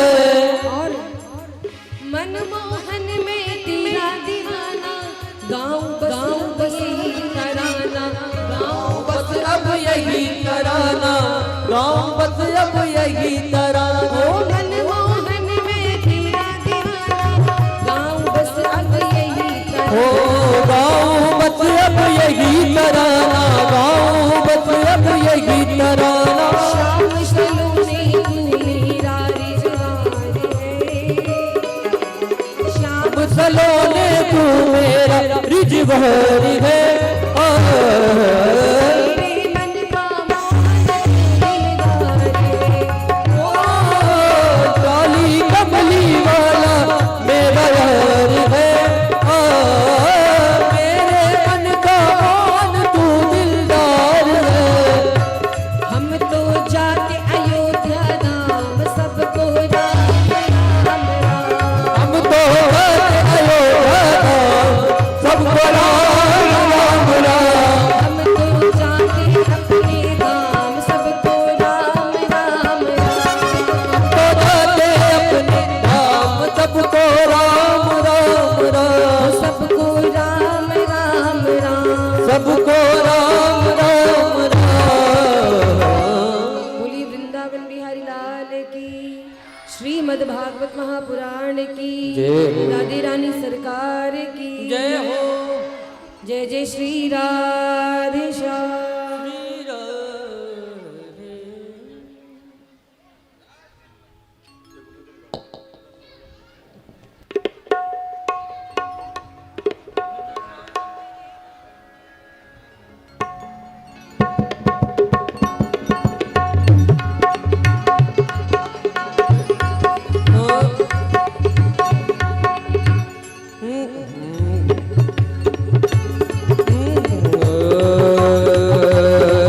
घनश्याम तेरी बहते, घनश्याम तेरी बहते पागल हो जाती है। घनश्याम तेरी बहते पागल कर जाती है। ओ घनश्याम तेरी बहती पागल कर जाती है। घनश्याम तेरी बहती घायल कर जाती है। मुस्कान तेरी मोहन, मुस्कान तेरी मोहन घायल कर जाती है। मुस्कान तेरी मोहन घायल कर जाती है।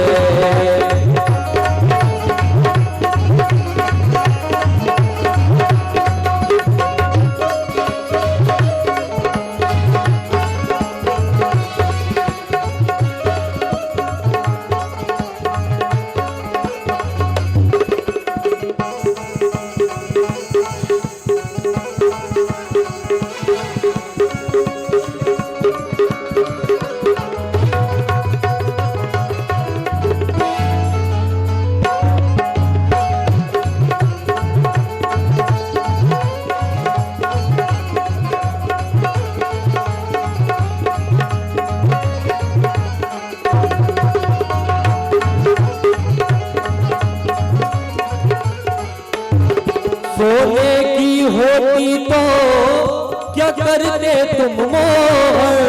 सोने की होती तो क्या करते तुम मोहन। ये बात की हो गई, ये बात की हो गई दुनिया को बचा दी है।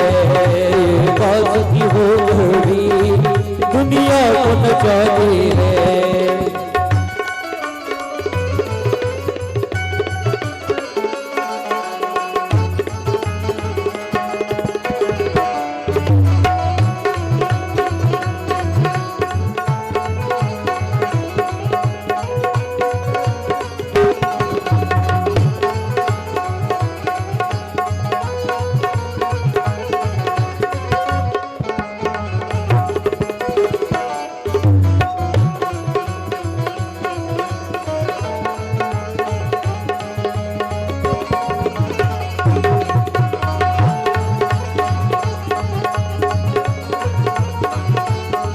तुम गोरे होते तो क्या कर जाते मोहन, तुम गोरे होते तो क्या कर जाते मोहन, तुम गोरे होते तो क्या कर जाते मोहन।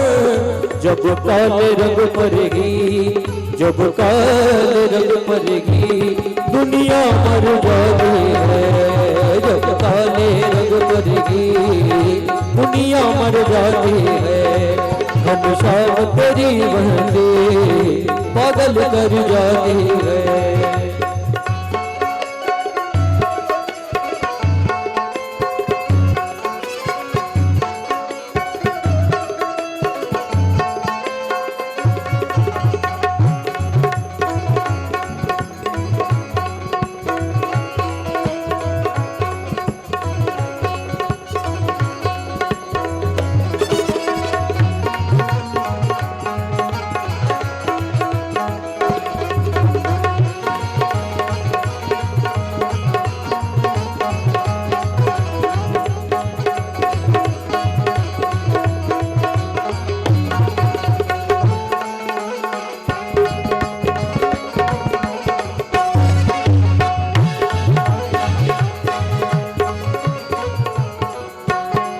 कभी रास रचाते हो, कभी बंसी बजाते हो, रास रचाते हो, कभी बंसी बजाते हो, कभी रास रचाते हो, कभी बंसी बजाते हो, कभी रास रचाते हो, कभी बंसी बजाते हो।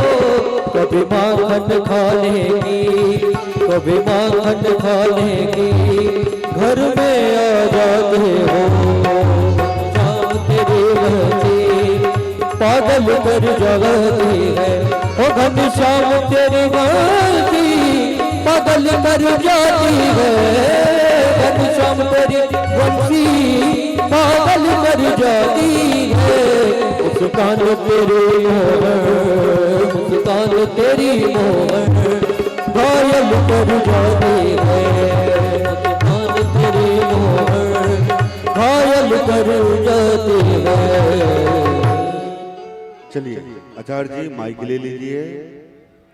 चलिए गोपाल जी आप थोड़ा वहां तक खड़े रहिए।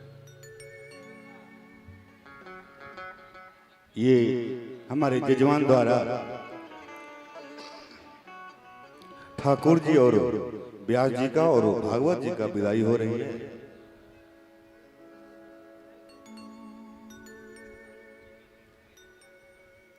ओम स्वस्ताय स्वस्ति न इंद्रो वृद्धस्रवाः स्वस्ति नः पूका विश्ववेदाः स्वस्ति नस्तारिक्षो अरिष्टनेमिः स्वस्ति नो बृहस्पतिर्दधातु। ओम भूर्भुवस्वः श्री भगवते विष्णवे नमः। पुराणपुरुषोत्तमाय नमः। श्रीव्यासदेव चरणकमलेभ्यो नमो नमः।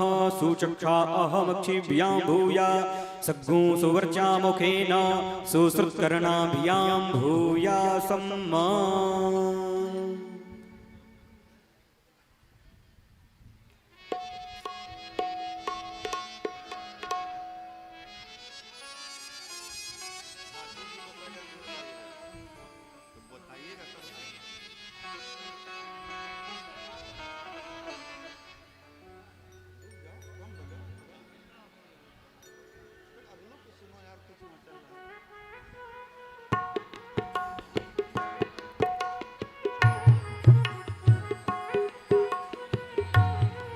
अस्सी भैया भगवान को ओम विष्णोरराडम विष्णोः रुद्रेस्थो विष्णोः शिवरस विष्णु ध्रुवो से वैष्णवमश विष्णवेत्वा। भगवान को उठाएंगे।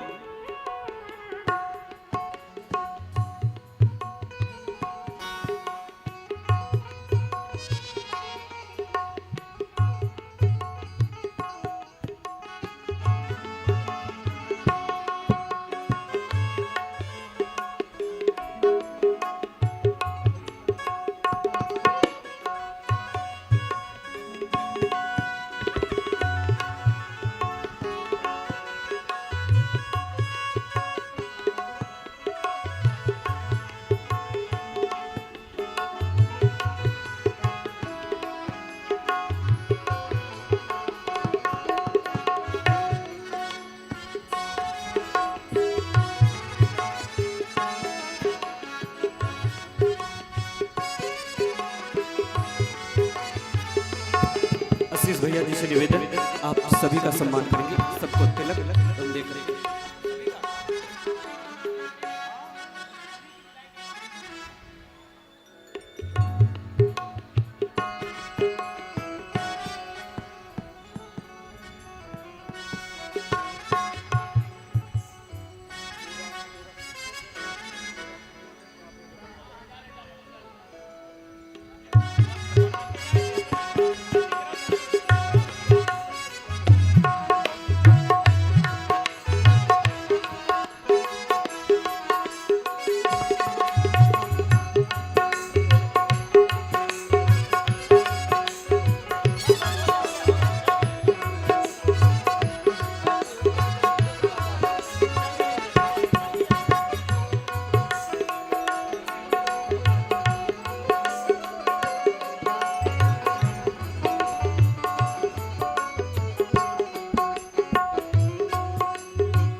जोरदार ताली बजाएंगे हमारे जो जजमान हैं कल्याण कुमार यादव जी, उनके सुपुत्र आशीष यादव जी, वंदना यादव जी, ये सब जजमान हैं।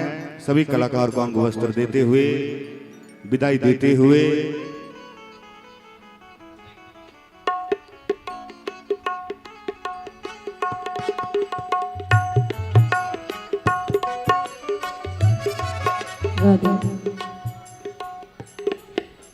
इस व्यासपीठ की ओर से आज इस परिवार को ये हम सभी आशीर्वाद देकर जा रहे हैं। ऐसे फलता फूलता रहे, सब प्रसन्न रहे, जीवन में कोई बाधा ना आए, हमेशा आनंद रहे और भगवान की ऐसे ही भक्ति मस्ती में जीवन बीते, रोग दोष समाप्त हो।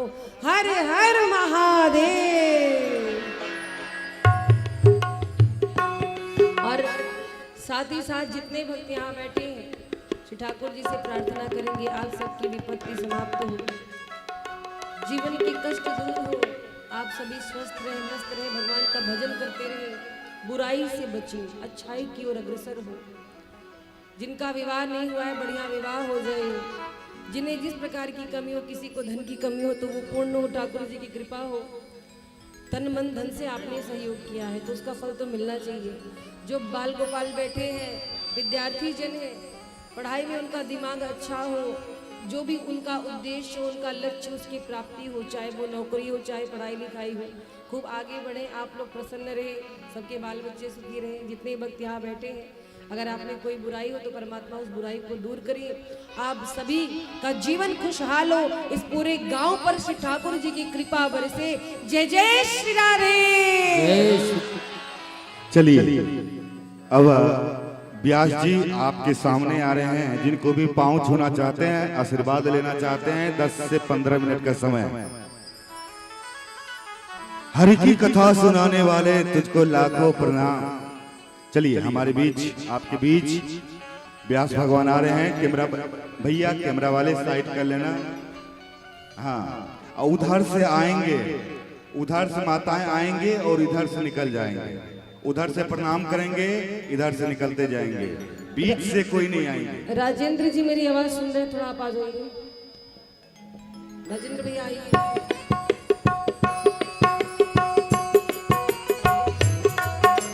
जय हो।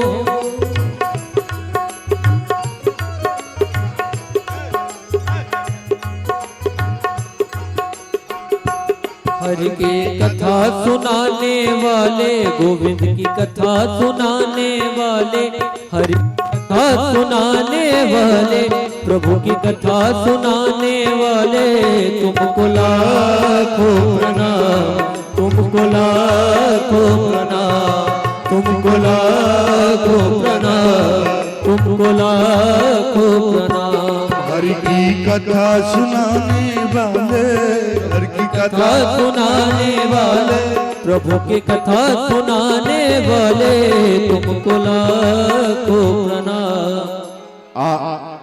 आप सभी लोग बैठे रहे, इधर से आना है।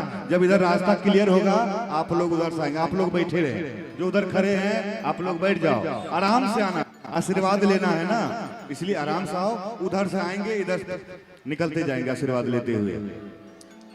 हाँ, इसके बाद आरती और प्रसाद लेके जाएंगे। पहले आशीर्वाद ले लें, उसके बाद आरती प्रसाद।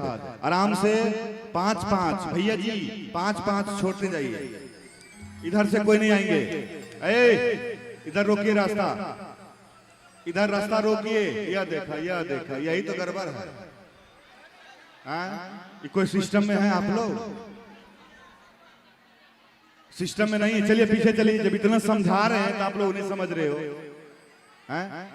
प्रणाम करके इधर साइड से निकलिए। हाँ, निकलते जाइए। जिनको प्रणाम करना है, दक्षिणा चढ़ाना आशीर्वाद रूप में, आप आशीर्वाद लीजिए। दक्षिणा चढ़ाते हुए आप लोग निकलते जाएं। भैया आप लोग रास्ता बना के रखना, उधर से आना है। हर की कथा सुनाने वाले, हर की कथा सुनाने वाले लाखों प्रणाम।